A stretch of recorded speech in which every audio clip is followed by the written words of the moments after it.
तो स्टार्ट करते हैं इक्वेशन समझने से पहले आपको पॉलिनोमियल एक बहुत बेसिक सी बात थी जो आप लोग बचपन से पढ़ते हुए आ रहे हो, जरा मैं आप लोगों से पूछता हूँ और फिर हम पूछ के आगे चलते हैं। बहुत बेसिक सी एक चीज है जिसको आप कहते हो पॉलिनोमियल फंक्शन।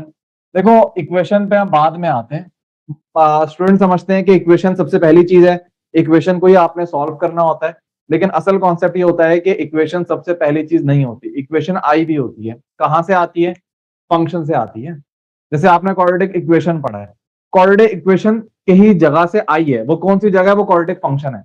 क्वाड्रेटिक फंक्शन से आप क्वाड्रेटिक इक्वेशन बना रहे होते हो। इसी तरह पॉलिनोमियल फंक्शन से आपकी पॉलिनोमियल इक्वेशन बनती है। तो असल चीज आपको पहले पता होनी चाहिए, उसके बाद फिर इक्वेशन पे हम आते हैं। पॉलिनोमियल फंक्शन में ख्याल में बचपन से आप, अच्छा इनमें फर्क क्या होता है?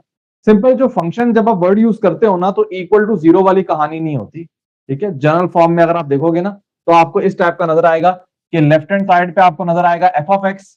हम नॉर्मली पॉलिनोमियल की बात करते हैं तो हम इसको पी कह देते हैं, पी फॉर पॉलिनोमियल। तो लेफ्ट हैंड साइड पे आपको ये नजर आएगा, राइट हैंड साइड पे आपको पूरी इस टाइप की एक्सप्रेशन नजर आ रही होगी। ये इसकी जनरल फॉर्म है, फिर मजीद इसके बारे में पढ़ते हैं।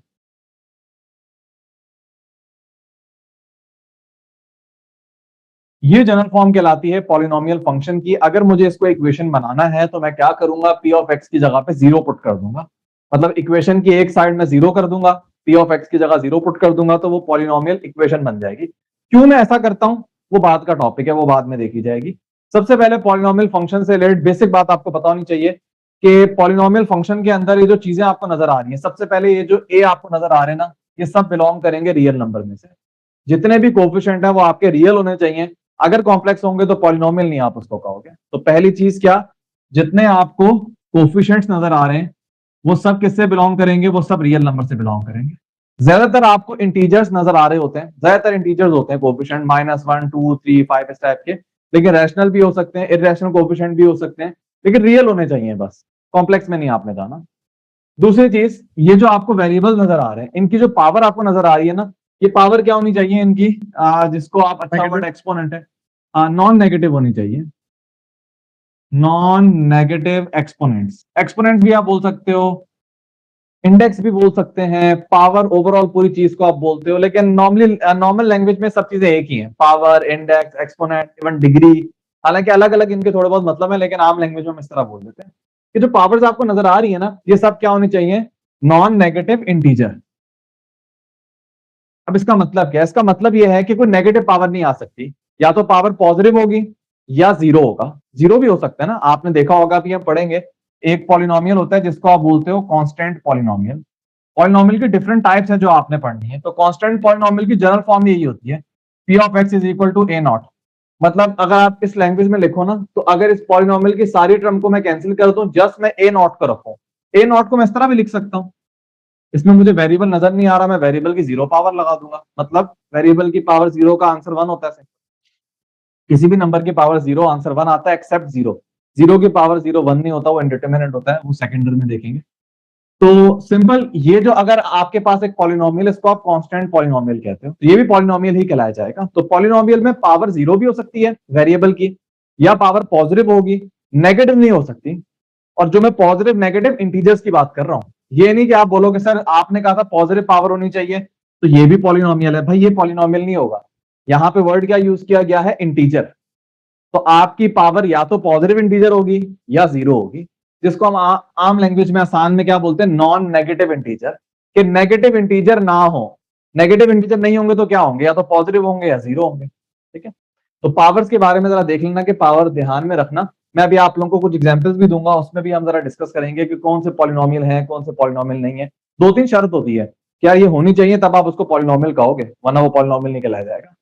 खैर, मजीद बात पढ़ लेते हैं कि यहाँ पे नॉर्मली जब भी पॉलिनोमियल फंक्शन आप देखोगे ना, एक चीज आपको नजर आएगी इस तरह लिखे हुए कि ये जो मैक्सिमम पावर जो होगी ना, जिसको डिग्री भी आप कहते हो, ये जो मैक्सिमम एन आपको नजर आ रहा है ना, इसको आप कहते हो degree of polynomial. Degree of polynomial, जो मैक्सिमम पावर होती है किसी भी वेरिएबल, जो टर्म है उसमें वेरिएबल की मैक्सिमम पावर को आप डिग्री कहते हो। तो जो उसका कोफिशिएंट होता है ना, नॉर्मली लिखा जाता है कि वो नॉट इक्वल टू जीरो है। उसकी वजह यह है कि अगर उसका कोफिशिएंट आपने जीरो कर दिया, जो उसकी डिग्री डिसाइड कर रहा है, for example x cube plus 2x² plus 3x plus 4, ये एक क्यूबिक पॉलिनोमियल है। अभी पढ़ेंगे, जनरल फॉर्म भी देखेंगे इसकी। इसको अभी आप क्यूबिक बोलोगे। अगर मैं इस टर्म को खत्म कर दूं अभी भी ये क्यूबिक कहलाया जाएगा। अगर इसके अंदर 3 टर्म है अभी भी क्यूबिक कहलाया जाएगा। अगर मैं इस टर्म को भी खत्म कर दूं अभी भी ये क्यूबिक कहलाया जाएगा। अगर मैं इस टर्म को खत्म कर दूं अभी भी ये क्यूबिक कहलाया जाएगा। इसका मतलब आप क्यूबिक इसको बोल क्यों रहे हो? इस टर्म की वजह से बोल रहे हो, क्योंकि इसकी पावर क्या है? 3 है। तो अगर आपने इसी टर्म को 0 कर दिया तो ये क्यूबिक तो नहीं रहेगा ना। सही है। तो अगर मैं बोल रहा हूं कि ये n डिग्री पॉलिनोमियल है, ये जो मैंने आपके सामने जनरलाइज लिखा है ना, इसको आप क्या बोलोगे? n डिग्री पॉलिनोमियल, जिसकी मैक्सिमम पावर क्या है? n है। तो अगर मैं इसको बोल रहा हूं n डिग्री पॉलिनोमियल और मैं बोलूंगा कि an 0 हो सकता है, तो उसका मतलब डिग्री तो इसकी कम हो जाएगी ना। तो ये वाला जो कोफिशिएंट है ना, ये 0 नहीं हो सकता, बाकी कोई भी आप 0 कर दो, लेकिन जो मैक्सिमम पावर वाला है वही तो डिसाइड कर रहा होता है पॉलिनोमियल की कौन सी टाइप है। जैसे फॉर एग्जाम्पल आपको बोला जाए क्वाड्रेटिक पॉलिनोमियल, जिसकी जनरल फॉर्म क्या होती है? ax square plus bx plus c। अब इसको क्वाड्रेटिक बोल किस वजह से रहे? इस टर्म की वजह से बोल रहे हैं। अब अगर आपने a ही 0 कर दिया तो ये क्वाड्रेटिक तो नहीं रहेगा ना। तो इस चीज को ध्यान में रखना। तो जो मैक्सिमम पावर वाला कोफिशिएंट है, जिसका एक नाम होता है, इसको आप कहते हो लीडिंग कोफिशिएंट। तो लीडिंग कोफिशिएंट 0 नहीं हो सकता, बाकी कोई भी कोफिशिएंट 0 कर दो, हमें इससे कोई कंसर्न नहीं है। लीडिंग कोफिशिएंट को 0 नहीं करना। ये कुछ बेसिक बातें पॉलिनोमियल से रिलेटेड। यहां तक कोई सवाल है तो पूछ लो। अच्छा, अब देख लो कौन से पॉलिनोमियल नहीं है। तो अगर आप देख लोगे पॉलिनोमियल नहीं है तो बाकी पॉलिनोमियल बन जाएंगे। जैसे मैं आपको एग्जांपल देता हूं कि अगर आपके पास लिखा जाए F of X is equal to X cube plus 2x plus X minus 1, तो ये पॉलिनोमियल नहीं होगा। क्या वजह है? पावर जो है ना वो नेगेटिव इंटीजर है। हमें पता था कि यार नेगेटिव इंटीजर पावर नहीं हो सकती, इसका मतलब ये पॉलिनोमियल नहीं है। तो दोनों बातें बता रहा हूं, एक तो ये बता रहा हूं कि पॉलिनोमियल नहीं है, साथ ही भी बता रहा हूं कि क्यों नहीं है। दोनों बातें पता होनी चाहिए। इसी तरीके से अगर मैं आपके सामने को ये वाला पॉलिनोमियल लिखूं, ये भी काइंड ऑफ इसी कैटेगरी में आ जाएगा, लेकिन आप इसको अलग से भी बता सकते हो कि वेरिएबल जो है वो ऊपर ही होना चाहिए, डिनोमिनेटर में नहीं होना चाहिए। इस वाले केस में अगर आप वेरिएबल देखो डिनोमिनेटर में मौजूद है, जिसका दूसरी लैंग्वेज में आप ये भी बोल सकते हो कि जब मैं इसको ऊपर लेकर आऊंगा इसकी पावर नेगेटिव हो जाएगी। दोनों अंदाज में बात की जा सकती है ना। तो ये भी पॉलिनोमियल नहीं है आपका। अच्छा, अब एक और एग्जाम्पल भी आते हैं। बिलफर्ज अगर आपके पास ये चीज लिखी हुई है, ये भी पॉलिनोमियल नहीं है। क्यों? क्योंकि पॉलिनोमियल में अलाउड क्या है आपको? पॉलिनोमियल में अलाउड है आपको कि आपके पास वेरिएबल्स आ जाएं। वेरिएबल्स मतलब ये जो मैंने पॉलिनोमियल फंक्शन लिखा हुआ है, एक वेरिएबल के अंदर लिखा हुआ है। दो वेरिएबल के अंदर पॉलिनोमियल इक्वेशन फंक्शन को काफी मुश्किल बन जाते हैं, तो अभी एक वेरिएबल के जिक्र कर रहे हैं। तो वेरिएबल अलाउ है आपको, जिसमें वेरिएबल की पावर क्या होनी चाहिए? नॉन नेगेटिव इंटीजर कुछ भी हो सकती है, ये आपको अलाउड है। अच्छा, इसके साथ कोएफिशिएंट जो है वो सब रियल होने चाहिए, ये आपको अलाउड है। आपको क्या नहीं अलाउड? आपको कोई एक्सटर्नल ऑपरेटर अलाउ नहीं है। जैसे एडिशन हो जाए, सब्ट्रैक्शन हो जाए, ये तो सही है, लेकिन कोई और ऑपरेटर अलाउ नहीं है। अब यहाँ पे अगर आप देखो, यहाँ पे साइन लिखा हुआ है। ये जो वेरिएबल है ना, ये किसी और ऑपरेटर के अंदर नहीं आना चाहिए। मैं इसको साइन एक्स लिख दूं, या मैं इसको इस तरीके से लिख दूं रूट एक्स लिख दूं, या मैं इसको लॉग एक्स लिख दूं, ये कोई भी पॉलिनोमियल नहीं कहलाया जाएगा, क्योंकि यहाँ पे जो वेरिएबल है ना वो किसी और ऑपरेटर के अंदर आ गया। तो अभी भी ये पॉलिनोमियल नहीं कहलाया जाएगा। तो ये पॉलिनोमियल में अलाउड नहीं है क्या वेरिएबल को किसी ऑपरेटर के अंदर लिखो। अब ये थोड़ा पॉइंट है जो बच्चे थोड़ा इग्नोर कर देते हैं, वो भी जरा देख लिया। ये दरमियान वाली चीज क्या कहलाई जाएगी, कोई बता सकता है? Question expression. बहुत बेसिक सी बात है। बेसिक मैथ बच्चों को वैसे ही सीखने का बड़ा शौक होता है। ये मैट्रिक या मेरे ख्याल में 8 क्लास में जब पहली दफा अलजेब्रा जब भी आपने सीखी होगी, तब एक्सप्रेशन का वर्ड आपने सीखा होगा कि जस्ट आपके पास वेरिएबल्स लिखे में इक्वल कुछ भी नहीं है, वहां पे इक्वल मौजूद ही नहीं होता था, एक्सप्रेशन आप कहते थे। वैसे तो पॉलिनोमियल एक्सप्रेशन आप कह सकते हो, लेकिन अगर मैं स्पेसिफिक बात करूं तो क्वाड्रेटिक एक्सप्रेशन है ये। इसकी अगर आप बात करो इक्वेशन, तो उसको आप क्या बोलोगे? Quadratic equation. और तीसरी चीज क्या होगी? Quadratic function. अब मुझे बताओ ये कौन सी रॉकेट साइंस है? कोई मुश्किल चीज नहीं, कहीं बुक में नहीं लिखी हुई, लेकिन बहुत बेसिक सी बात है। इस लेवल पे अगर आपको पता नहीं होगी तो मजा नहीं आएगा ना। तो ये मैंने नोट किया हुआ था स्पेसिफिकली, मुझे पता था तुम लोगों का लेवल क्या है। अच्छा जी, अब उस कुछ पॉलिनोमियल के टाइप्स हैं जो कि सब बच्चों को पता है। जैसे सबसे पहले हमने पढ़ा है कांस्टेंट पॉलिनोमियल। इसी के अंदर एक पॉलिनोमियल आ जाएगा जिसको आप जीरो पॉलिनोमियल बोलोगे। मतलब यहाँ पे तो था ना, कोई भी कांस्टेंट आ सकता है, 4 5 6 नेगेटिव पॉजिटिव, कोई भी रियल नंबर यहाँ पे होगा, तो वो सब कांस्टेंट पॉलिनोमियल कहलाएंगे। इसी में एक टाइप है कि अगर आपके पास जीरो आ जाए, जीरो भी तो एक रियल नंबर है ना, तो ये भी एक पॉलिनोमियल कहलाया जाएगा। इसको आप जीरो पॉलिनोमियल कहोगे। ये हमारे इतना काम का होता नहीं है, लेकिन अगर आपको याद हो तो हमने एक फंक्शन पढ़ा था रैशनल फंक्शन, वो भी हम देखेंगे अभी। रैशनल फंक्शन क्या होता है? जो रेसिप्रोकल की फॉर्म में होता है, इस तरीके से कि न्यूमरेटर में भी पॉलिनोमियल, डिनोमिनेटर में भी पॉलिनोमियल। इसके आगे हम एक शर्त लिखा करते थे कि जीरो नहीं हो सकता। इसका मतलब जीरो वाला पॉलिनोमियल मौजूद है। यहाँ पे कोई भी पॉलिनोमियल हो सकता है, जीरो पॉलिनोमियल नहीं हो सकता, क्योंकि अगर जीरो पॉलिनोमियल हुआ तो आपकी फ्रैक्शन जो है वो क्या हो जाएगी, अनडिफाइंड हो जाएगी। तो जीरो पॉलिनोमियल हमारे इतने काम का होता नहीं है, नाम इतना यूज कर रहे होते हैं। लेकिन अगर आप नाम कहना चाहो तो इसको जीरो पॉलिनोमियल का नाम दिया हुआ है। अच्छी बात क्या है, कोई बता सकते हैं इसकी डिग्री क्या है? ये इंपॉर्टेंट पॉइंट है, डिग्री की। जैसे इसकी मुझे पता है डिग्री जीरो है, कोई भी कांस्टेंट पॉलिनोमियल है तो उसकी डिग्री जीरो है। लेकिन क्या अगर जीरो पॉलिनोमियल आ जाएगा उसकी डिग्री भी जीरो होगी? वन होगी ना यहाँ पे। वन कैसे होगी भाई, क्या हो गया? Zero raise to power one. Zero raise to the power one? नहीं नहीं, डिग्री कांस्टेंट के ऊपर थोड़ी ना होती। डिग्री आप डिसाइड करते हो वेरिएबल क्या है। अगर मैं वेरिएबल लिखूंगा यहाँ पे क्या होगा? है ही नहीं ना, डजंट एग्जिस्ट ना, यहाँ पे वेरिएबल ही नहीं है। लिख नहीं सकते। जवाब तूने सही दिया, मैं कंफ्यूज कर रहा हूं तुम्हें। अब इसका मुझे जवाब दो, क्या इसकी जीरो डिग्री नहीं हो सकती? But zero times one is zero. हाँ, मतलब मैं जीरो को इस फॉर्म में लिख सकता हूँ ना, तो इसका मतलब बिल्कुल सही। जैसे स्क्वायर भी लिख सकते हैं ना, ऐसे एक्स की पावर थ्री भी। ये असल जवाब है कि भाई, जैसे फॉर एग्जांपल यहाँ पे कांस्टेंट पॉलिनोमियल ना, P of X is equal to 2, इसको लिखने का एक ही तरीका होगा। मैं इसको इस तरह लिख सकता हूँ, दैट्स इट। एक्स की पावर जीरो लगा सकता हूँ मैं अपनी तरफ से। मैं एक्स की पावर वन नहीं लगा सकता, मैंने फंक्शन ही चेंज कर दिया, मैंने इसको 2x कह दिया। लेकिन जीरो के साथ ये नहीं है, जीरो के साथ मैं एक्स की पावर जीरो भी लगा सकता हूँ, अब भी आंसर जीरो आएगा। मैं इसके साथ ये भी लगा सकता हूँ, अब भी आंसर जीरो आएगा। मैं इसके साथ 10 भी लगा सकता हूँ, अब भी आंसर जीरो आएगा। इसकी डिग्री डिफाइन ही नहीं है, आप क्या क्या डिग्री लोगे इसकी? ये देखो, जीरो के साथ मसले सुनते जाओ कितने आते हैं। बच्चे जो है ना वो सेट को लेके पकड़े हैं, यार एम्प्टी सेट को सेट क्यों कहते हैं, बड़ा मशहूर सवाल है बच्चों का। उनको तो पता ही नहीं जीरो कहां कहां मसला कर रहा है। अभी कॉम्प्लेक्स नंबर पढ़ते हुए आयो, जीरो कॉम्प्लेक्स नंबर का आर्गुमेंट अनडिफाइंड। अभी आपने पॉलिनोमियल में पढ़ा, जीरो पॉलिनोमियल की डिग्री अनडिफाइंड। तो ये जीरो बहुत मसले क्रिएट करता है, काम कभी बड़ा है लेकिन इसके साथ मसले भी बड़े हैं, तो इसकी डिग्री अनडिफाइंड है, ये इंपॉर्टेंट बात। अच्छा जी, बाकी तो आप लोग मेरे ख्याल में पता ही होगा, रिवाइज कर लेते हैं। लीनियर पॉलिनोमियल, लीनियर पॉलिनोमियल ऐसा होता है कि जिसकी डिग्री वन होती है। जनरल फॉर्म अगर आप उसकी लिखो, इस वाले नोटेशन में जनरल फॉर्म में नहीं लिखवा रहा, मैं एक जनरलाइज बताता हूँ आपको, ठीक है? इस वाले नोटेशन में फिर a1 an -1 ये सब लगाना पड़ेगा। जनरलाइज बात करते हैं, जनरलाइज में आप a b c d कुछ भी यूज कर सकते हो।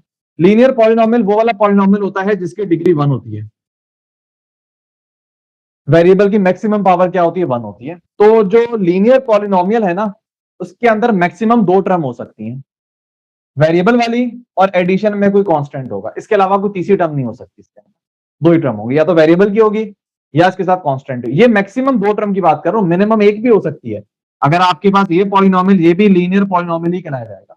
जैसे क्वाड्रेटिक इक्वेशन है, क्वाड्रेटिक इक्वेशन है मिनिमम सॉरी मैक्सिमम तीन टर्म्स होती हैं, जो आप लोग बचपन से देखते हुए आए हो।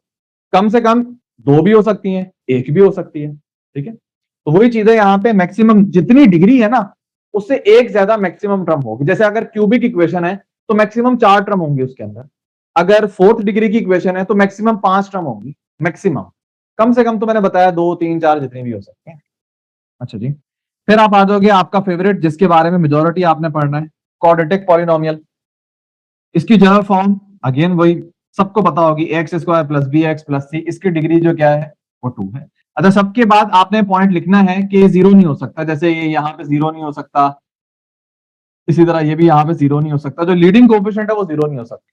चौथे पे आ जाओ, ये नाम नॉर्मली बच्चों को कम पता होता है लेकिन लाजमी याद रखना है। दो नाम नॉर्मली डिस्कस हो रहे होते हैं, ओ सॉरी, क्यूबिक डिस्कस करना सबसे पहले। ये मैंने इंडेक्स 4 डाली हुई थी इसलिए मैं समझा था। क्यूबिक पॉलिनोमियल क्या है? General form again a x cube plus b x square plus c x plus d. Time जाया नहीं करते, जल्दी से लिख लिया भाई। अगेन ए जो है वो नॉट इक्वल टू जीरो, ठीक है? तो अगर क्यूबिक इक्वेशन है, डिग्री 3 है, तो मैक्सिमम चार टर्म होंगे जो आपको यहाँ पे नजर आ रही है।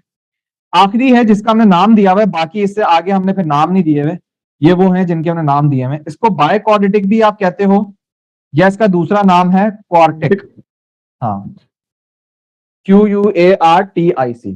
बाय क्वाड्रेटिक पॉलिनोमियल भी बोल सकते हो, क्वार्टिक पॉलिनोमियल बोल सकते हो। दोनों नाम से एमसीक्यू से पूछा जा सकता है कि उसकी डिग्री कितनी है, या उसके अंदर मैक्सिमम कितनी टर्म्स हो सकती हैं। किसी टाइप का भी सवाल आपसे पूछा जा सकता है। तो मैक्सिमम पांच ही टर्म होंगी, स्टार्टिंग फ्रॉम एक्स की पावर 4 और ऑल द वे आप नीचे जाओ कांस्टेंट तक, बिल्कुल ठीक है। तो डिग्री 4 होगी। अगेन वही मसला कि लीडिंग कोएफिशिएंट जीरो नहीं करना था इसका। यहां तक कोई सवाल? सर 5 भी होती है ना? इसका नाम क्या होता है, कोई है नाम? क्विंटिक होता है, क्वांटिक क्विंटिक, QUI Spelling क्या है? QUINTIC। अच्छा, इसके आगे कोई होती है? नहीं, मैंने यहीं तक पढ़ा है फिलहाल। मुझे नहीं, ये आप लोगों के बुक में तो नहीं लिखा हुआ, ये बाकी 4 नाम तो बुक में लिखे हुए हैं, विकिपीडिया पे शायद इससे आगे भी नाम हो, मुझे नहीं पता, शायद डिग्री 6 का भी कोई नाम लिखो, ये भी मुझे नहीं पता, ये स्टूडेंट ने बताया, वेरीफाई कर लेना तुम लोग। अच्छा जी, अब कुछ इंटरेस्टिंग चीजें जो मैं लिख के लाया बता, ये तो मतलब हर 99.99% टीचर जब ये पढ़ाते हैं तो ये बताते हैं, इसमें तो कोई खास बात है ही नहीं, ठीक है। अब खास बात क्या है, मेरा वाला अंदाज अब ले आओ दरमियान में। सेकेंड ईयर में आपने टॉपिक पढ़ा था टर्निंग पॉइंट का, किसी को याद है अभी तक टर्निंग पॉइंट क्या होता था? जैसे जो कर्व है वो एक सेकंड तुम एक हटो, एक सेकंड, बाकी भी तो बोले जरा। टर्निंग पॉइंट जो मैक्सिमम और मिनिमम पढ़ा था वो। हाँ, मैक्सिमम मिनिमा आपने सेकंड ईयर अभी किया है, चैप्टर नंबर 5 सिंध बोर्ड का था, मैक्सिमम मिनिमा निकालते हुए टर्निंग पॉइंट को अगर आसान लैंग्वेज में समझना है कि उस पॉइंट से पहले स्लोप आपका कुछ होता था, उस पॉइंट के बाद स्लोप आपका अलग होता था, मतलब चेंज हुआ करता था। फॉर एग्जाम्पल इस टाइप का, तो इस पॉइंट से पहले अगर आप टेंजेंट लाइन बनाओगे तो उसका स्लोप पॉजिटिव होगा, इस पॉइंट के बाद बनाओगे तो स्लोप नेगेटिव होगा। तो ऐसा पॉइंट जिसपे स्लोप आपका चेंज हो रहा हो, उससे पहले और उसके बाद में स्लोप चेंज हो रहा हो, उसको टर्निंग पॉइंट कहते हो, जो मैक्सिमम भी हो सकता है, जो मिनिमम भी हो सकता है, ठीक है। तो अब अगर सवाल ये आ जाए कि भाई सबसे पहले कांस्टेंट पॉलिनोमियल या लीनियर पॉलिनोमियल, इसको तो हम इस कैटेगरी से निकालते हैं, क्योंकि कांस्टेंट और लीनियर के जब आप ग्राफ ड्रॉ करोगे ना तो ये स्ट्रेट लाइन बनेंगे। कांस्टेंट पॉलिनोमियल का ग्राफ अगर आप यहां पे बनाओगे, फॉर एग्जांपल कोई भी पॉलिनोमियल लेते हैं, p of x is equal to 2, इसको नॉर्मली आप क्या लिखते हो, y इज इक्वल टू 2, तो इसका जब आप ग्राफ बनाओगे तो सिंपल आपको एक हॉरिजॉन्टल लाइन मिल रही होगी, ठीक है। जबकि लीनियर पॉलिनोमियल का आप बनाओगे तो ऑब्लिक लाइन मिल रही होगी कोई, फॉर एग्जांपल इस टाइप की लाइन मिल रही होगी, इस टाइप की मिल रही होगी, डिफरेंट किस्म की लाइन आपको मिल रही होंगी, या मे बी ओरिजिन से पास कर रही हो, ऐसा भी हो सकता है, ठीक है। लेकिन इन दोनों कैटेगरी के अंदर आपको जो मिलती है ना वो स्ट्रेट लाइन मिलती है, और स्ट्रेट लाइन कभी कर्व भी नहीं है, स्ट्रेट लाइन का स्लोप ही चेंज नहीं होता, तो यहाँ पे तो टर्निंग पॉइंट का तो जिक्र हो ही नहीं सकता है। लेकिन अगर आप आगे की बात करो, फॉर एग्जाम्पल क्वाड्रेटिक की बात करो, तो क्वाड्रेटिक के अंदर टर्निंग पॉइंट कितने हो सकते हैं? एक हो सकता है, मैक्सिमम एक होगा, और वो आपने देखा होगा। क्वाड्रेटिक अभी हम बाद में ही पढ़ेंगे, क्वाड्रेटिक हमेशा, या तो क्वाड्रेटिक को जब भी आप ड्रॉ करोगे पैराबोला बनता था, ये आगे मैंने डिटेल में आप लोगों को बताना है, जिसको अभी नहीं पता तो टेंशन ना ले, बाद में बताऊंगा मैं भी। तो क्वाड्रेटिक या तो इस तरह बनता है या क्वाड्रेटिक इस तरह बनता है, तो दोनों केसेस में आपको एक ही टर्निंग पॉइंट मिलता है क्वाड्रेटिक का, ठीक है। ये बताने के बाद फिर मैं एक जनरलाइज फॉर्मूला बताऊंगा। अगर आप क्यूबिक की बात करो तो क्यूबिक में मैक्सिमम आपको 2 मिलते हैं, मैक्सिमम की मैं बात कर रहा हूं। फॉर एग्जाम्पल नॉर्मली जो क्यूबिक होता है ना वो इस टाइप का बनता है, ये ट्रेंड होता है। अब ये मैं क्यों बता रहा हूं आप लोगों को, ये बातें आप लोगों ने आगे जाके पढ़नी है, जब मैं आप लोगों को फंक्शन का पोर्शन पढ़ाऊंगा ना तो ये बातें आप लोगों ने पढ़नी होंगी। आपको पता होना चाहिए क्यूबिक का ग्राफ कैसे होता है। अगर आप अपने आप को कैलकुलस का स्टूडेंट कहोगे, आगे जाके इंजीनियरिंग मैथ आपने पढ़नी है, तो ग्राफ आपके सबसे स्ट्रॉन्गेस्ट होने चाहिए। आपको किसी चीज का ग्राफ ही नहीं पता, उससे रिलेटेड आगे बातें क्या करोगे? तो यूनिवर्सिटीज में ऐसे कितने कोर्सेज हैं जिसमें अप्रोक्सीमेशन पढ़ रहे हो आप, वो ग्राफ पता होगा तो कुछ अप्रोक्सीमेशन कर रहे होगे ना। तो ग्राफ बड़े इंपॉर्टेंट है, ये मैथ का वो पोर्शन है जिसपे सबसे कम फोकस दिया जाता है सिंध बोर्ड के अंदर। ओ लेवल से ए लेवल साइड में ग्राफ बड़े बच्चों को आते हैं सही तरीके से, सिंध बोर्ड वाले बच्चे को एक्स स्क्वायर ग्राफ नहीं आ रहा होता। तो ग्राफ पे कॉम्प्रोमाइज नहीं करना, ग्राफ सही तरीके से आपको पता होगा। क्यूबिक के अंदर अगर आप ट्रेंड देखो ना, हर क्यूबिक ऐसा नहीं होता। आपने एक बेसिक क्यूबिक ये वाला भी पढ़ा हुआ है, अब एक्स क्यूब का ग्राफ कितने बच्चों को आते ही नहीं होगा, ये एक्स क्यूब का ग्राफ होता है। तो अगर आप इसमें देखो, इसमें कोई टर्निंग पॉइंट ही नहीं है, ये टर्निंग पॉइंट थोड़ी ना है। टर्निंग पॉइंट की डेफिनेशन ही ये थी कि स्लोप पॉजिटिव नेगेटिव या नेगेटिव पॉजिटिव हो, ये टर्निंग पॉइंट होता ही नहीं है। तो क्यूबिक के अंदर ऐसा भी हो सकता है कि टर्निंग पॉइंट है ही नहीं, ऐसा भी हो सकता है कि यहाँ पे 2 टर्निंग पॉइंट आपको नजर आ रहे हैं। जैसे आप इस सवाल में देखो, एक टर्निंग पॉइंट यहाँ पे है, एक टर्निंग पॉइंट यहाँ पे। ये जो बाय क्वाड्रेटिक है ना, जिसकी डिग्री 4 होती है, आप अब एक ऐप पता होनी चाहिए आपको, जिसने नहीं डाउनलोड की हुई वो क्या कर रहा है अभी तक। डेस्मॉस के नाम से इतनी अच्छी ऐप है, इसका अगर एडवांस वर्जन आपने करना है तो ये वाली डाउनलोड कर लो। एडवांस में इसलिए बोल रहा हूँ कि इसमें कितनी दफा मिस्टेक हुई है, लेकिन इसमें मुझे मिस्टेक नजर नहीं आती, जियोजेब्रा के नाम से। और इनके तो बहुत ज्यादा है, जियोजेब्रा 3D भी है, और भी इनके काफी चीजें हैं। तो ये एक सीरीज ऑफ 4-5 इनकी मैथमेटिकल एप्स हैं, ये तो आपको पता होनी चाहिए यार। अगर नहीं पता तो फिर क्या कर रहे हो अभी तक। तो इन 2 एप्स को तो लाजमी डाउनलोड कर लो, साथ अगर इनको कर रहे हो तो इनको भी कर लो, सिंबल लैब। मैं प्रमोशन नहीं कर रहा भाई, मेरा कुछ नहीं इसके अंदर कट रखा हुआ, लेकिन ये बड़ी काम की ऐप है, ये आपकी इंटीग्रेशन होगी, कुछ भी क्वेश्चंस अगर आपने सॉल्व करने, आप इस ऐप में डालो, आसानी से सॉल्व कर लोगे। काफी हैंडी ऐप है, ऑनलाइन भी आप कर सकते हो, लेकिन ऑनलाइन इक्वेशन को टाइप करना काफी मुश्किल होता है, पावर की जगह क्या डालना है, फलाने फलाने मसले होते हैं, लेकिन इसके अंदर बाय डिफॉल्ट कितनी एग्जांपल्स आ रही होती है, आप उस पर क्लिक करते हो, बस एडिट करते हो, आपकी इक्वेशन सॉल्व हो जाएगी। और शायद आप मोबाइल से स्कैन करके भी क्वेश्चन को सॉल्व कर सकते हो उसके अंदर, ये मैं इतना फीचर यूज नहीं करता, लेकिन शायद इसके अंदर है। तो ये 3 ऐप तो लाजमी आपके मोबाइल में होनी चाहिए, ये तो कॉम्प्रोमाइज ही नहीं करना ना आपने इसके ऊपर।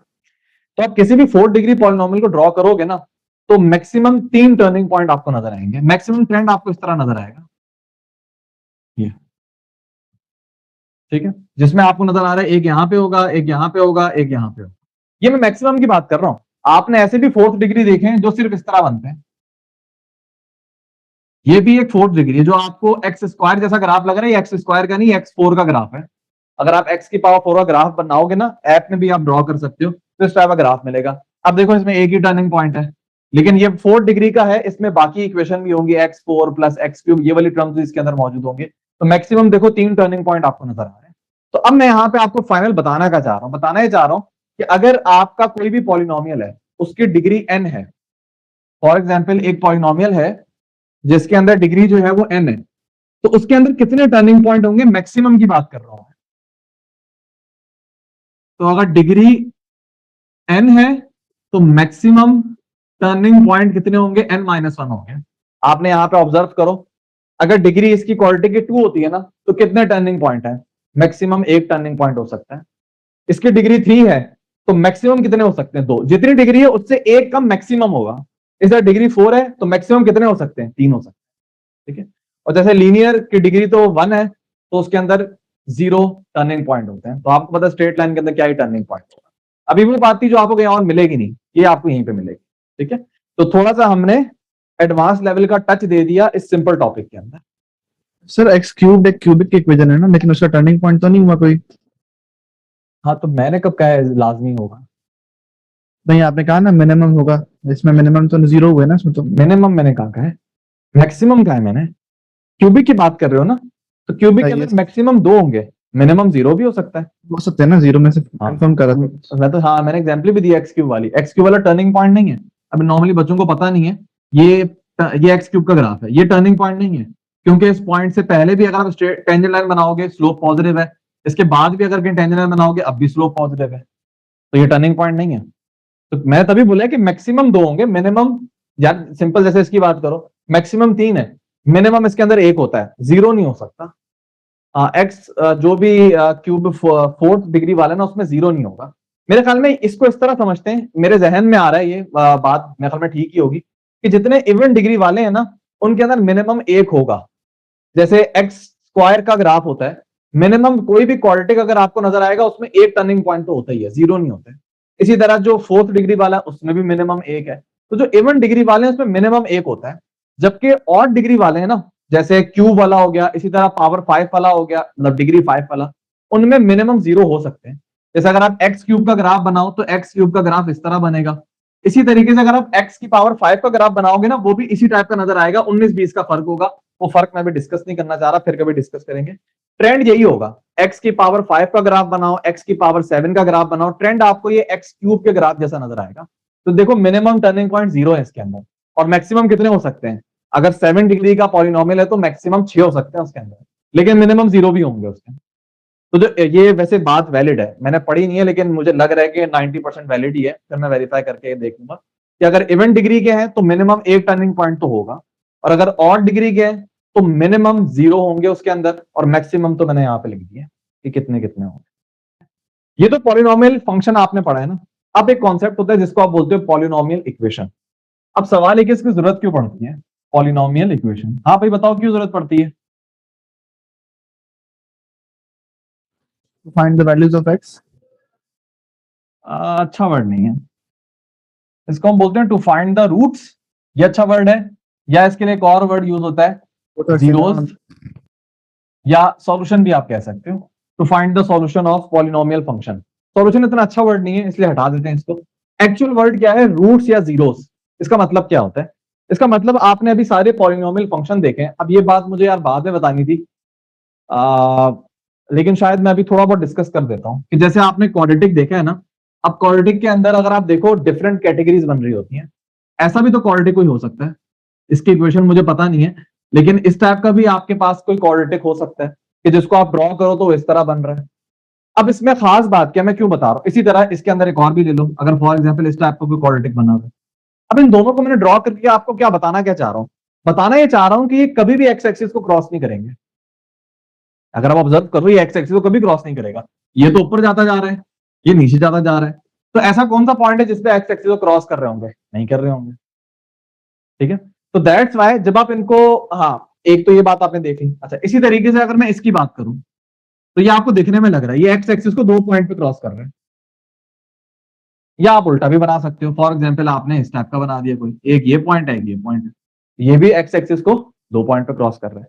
तो कैटेगरीज क्या बन रही होती हैं कि शायद वो एक्स एक्सिस को क्रॉस ही ना करें, या शायद एक्स एक्सिस को 2 पॉइंट पे क्रॉस करें, जो मैंने एग्जांपल दिए।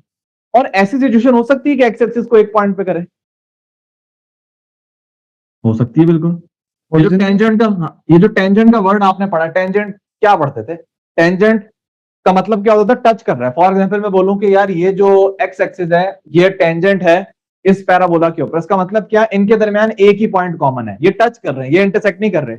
इसके लिए आप इंटरसेक्ट का वर्ड यूज करते हो जब वो क्रॉस करके पूरा जा रहा है, इसके लिए आप वर्ड यूज करते हो टच का, या आप टेंजेंट भी बोल सकते हो। तो ये देखो ये एक पॉइंट पर टच कर रहा है। तो क्वाड्रेटिक के अंदर 3 कैटेगरीज आपको नजर आती है यहाँ पे, और ये कैटेगरी अगर आपने गौर की हो तो ये सॉल्यूशन आपको बता रहा होता है कि कौन सी कैटेगरी है। फॉर एग्जाम्पल जब आप क्वाड्रेटिक फॉर्मूला यूज करते थे और आपके पास इमेजनरी आंसर आते थे, एक्स की वैल्यूज इमेजनरी आती थी, या कॉम्प्लेक्स अच्छा वर्ड है, फॉर एग्जाम्पल 1 + -2 आयोटा आ रही होती थी, वो वैल्यूज आपको क्या बताती थी, वो इमेजनरी इसलिए बताती थी आपको कि यार वो पैराबोला या तो ये वाला होता था या ये वाला, कि वो एक्स एक्सिस को कभी क्रॉस नहीं कर रहा। जब क्वाड्रेटिक फॉर्मूला आप सॉल्व करके एक्स की वैल्यूज निकालते हो, वो वैल्यूज आपको बताती क्या है, वो वैल्यूज आपको बताती हैं कि आपका जो पैराबोला है वो एक्स एक्सिस को किस पॉइंट पे क्रॉस कर रहा है। अगर आपके पास आंसर आ रहा है जैसे x = 2 और x = 3, इसका मतलब आपका पैराबोला जो है वो एक्स एक्सिस पे 2 पे और 3 पे क्रॉस कर रहा है। जरा समझो कि जो आप करते थे उसका मतलब क्या होता था, आपने फैक्टराइजेशन से सॉल्व किया, आपने क्वाड्रेटिक फॉर्मूला यूज किया, या कंप्लीटिंग स्क्वायर किया, या कोई और शॉर्टकट मेथड लगाया। एंड पे जो एक्स के आंसर होते थे वो आपको बताते थे कि आपका जो क्वाड्रेटिक फंक्शन है ना, जिसको जब आप ड्रॉ करोगे पैराबोला बनेगा, वो पैराबोला एक्स एक्सिस को इतने पॉइंट पे क्रॉस कर रहा है। तो जब दोनों रियल आंसर आते थे इसका मतलब 2 पॉइंट पे क्रॉस करता था।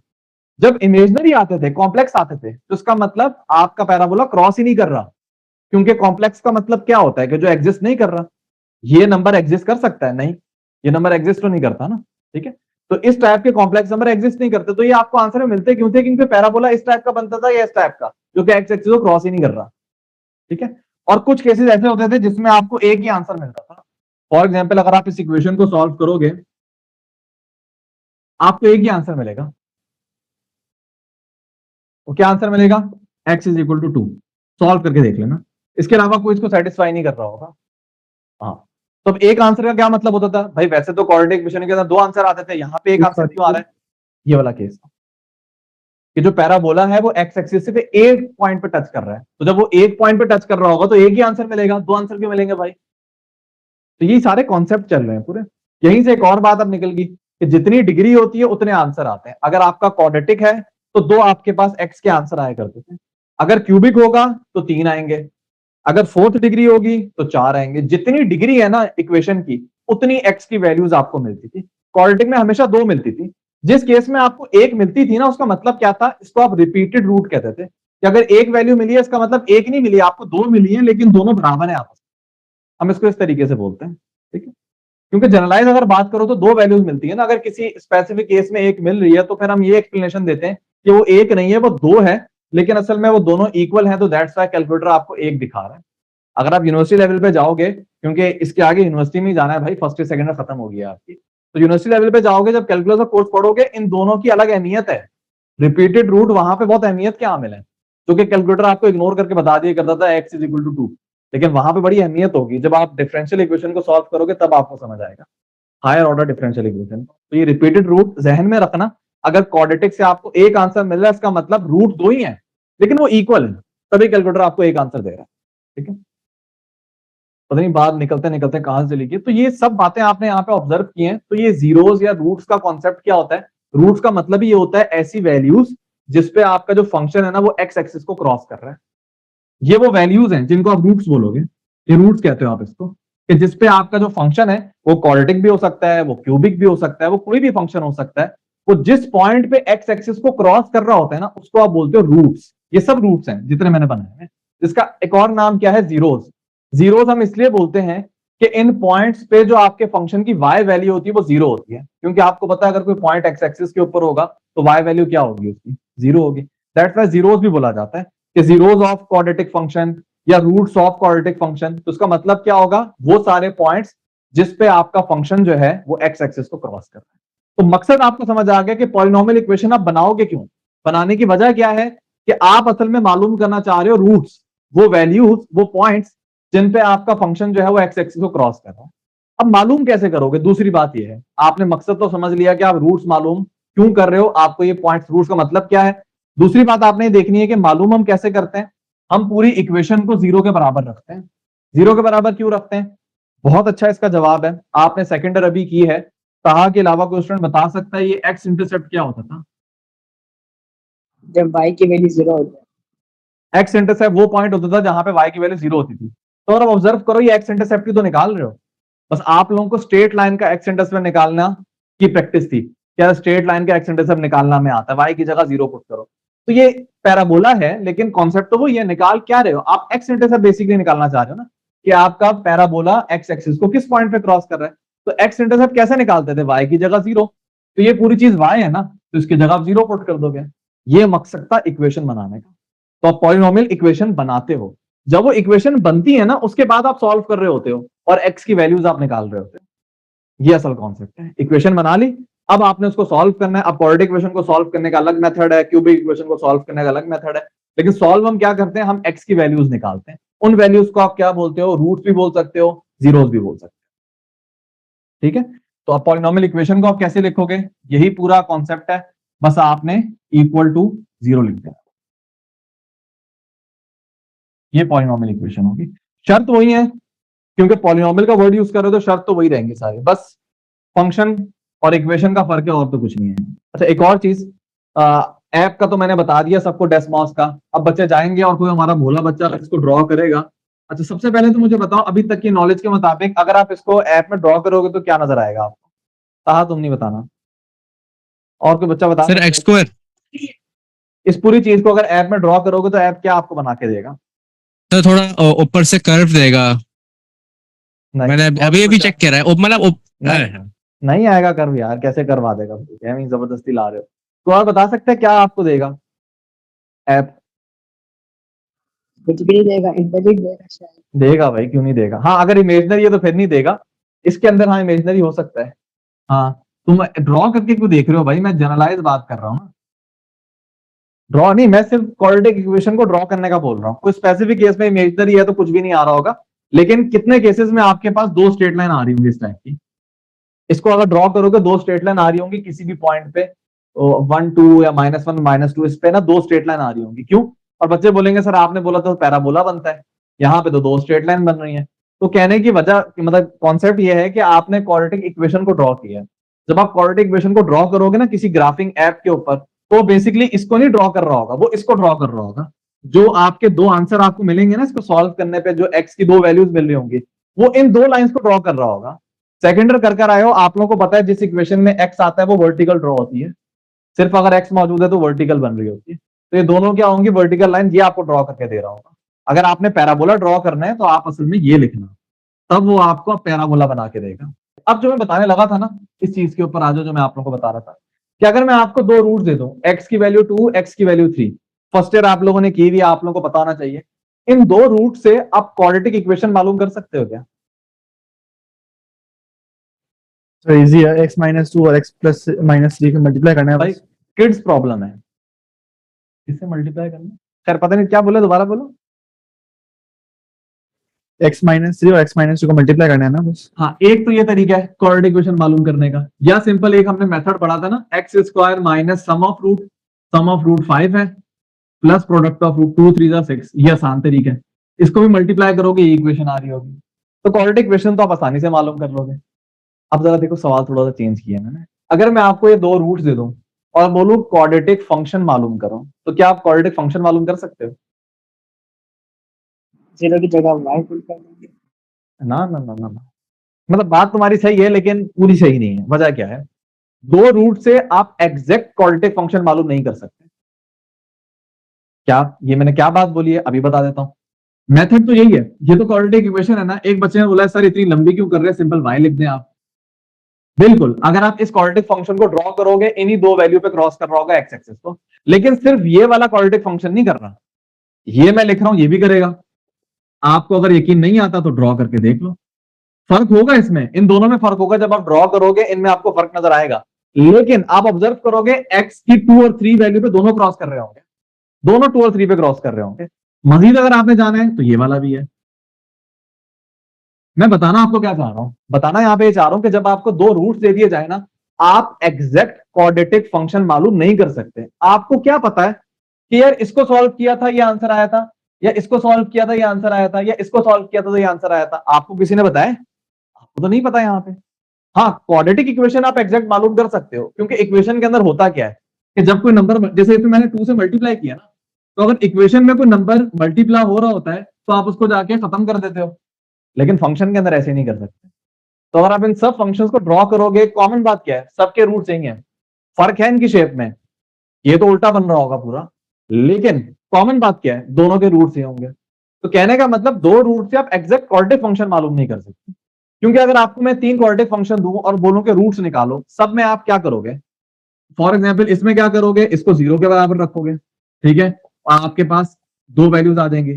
इसमें क्या करोगे, अगेन वही काम करोगे, इसको 0 के बराबर रखोगे। और जब आप इसको 0 के बराबर रखोगे, सबसे पहली चीज आपके जहन में क्या आएगी? कोऑर्डिनेट अपना 2 से डिवाइड कर दो equation। क्वाड्रेटिक से पहले सबसे पहली चीज जहन में आएगी इक्वेशन को सॉल्व करते हुए कि भाई मुश्किल इक्वेशन है ना, 2 से डिवाइड कर देते हैं, ये बन जाएगी। तो कहने का मतलब इन तीनों क्वाड्रेटिक फंक्शन अगर आपको गिवन हो और आपको बोला जाए रूट्स निकालो, तो सब में प्रोसीजर क्या होगा, इन सबको आप इक्वल टू 0 रखोगे। और जब आप इक्वल टू 0 रखते हो इक्वेशन के अंदर, तो ये वाली इक्वेशन, ये वाली इक्वेशन और ये वाली equation at the end same हो जाती है। जैसे मैंने 2 से डिवाइड किया, सेम हो गई। इसी तरह इसको जब मैं इक्वेशन बनाऊंगा, माइनस से मल्टीप्लाई करूंगा, ये भी सेम हो जाएगी। तो मैं एग्जैक्ट क्वाड्रेटिक फंक्शन निकाल ही नहीं सकता। ये बात कहीं लिखी भी नहीं है, कोई जुमला भी नहीं पूछा जा रहा आपसे, ना एमसीक्यू तो पूछा जाएगा। ये कहीं ना कहीं बीच में कॉन्सेप्ट है, कहीं ना कहीं है, काम आएगा, इसलिए मैंने अभी से दे दिया आपको। ये बेसिक सी बात बतानी चाहिए। सर अगर जैसे सवाल में जितने हमें x दिए जाएंगे तो उतने ही रूट्स बनेंगे, जैसे एक x और लीनियर इक्वेशन।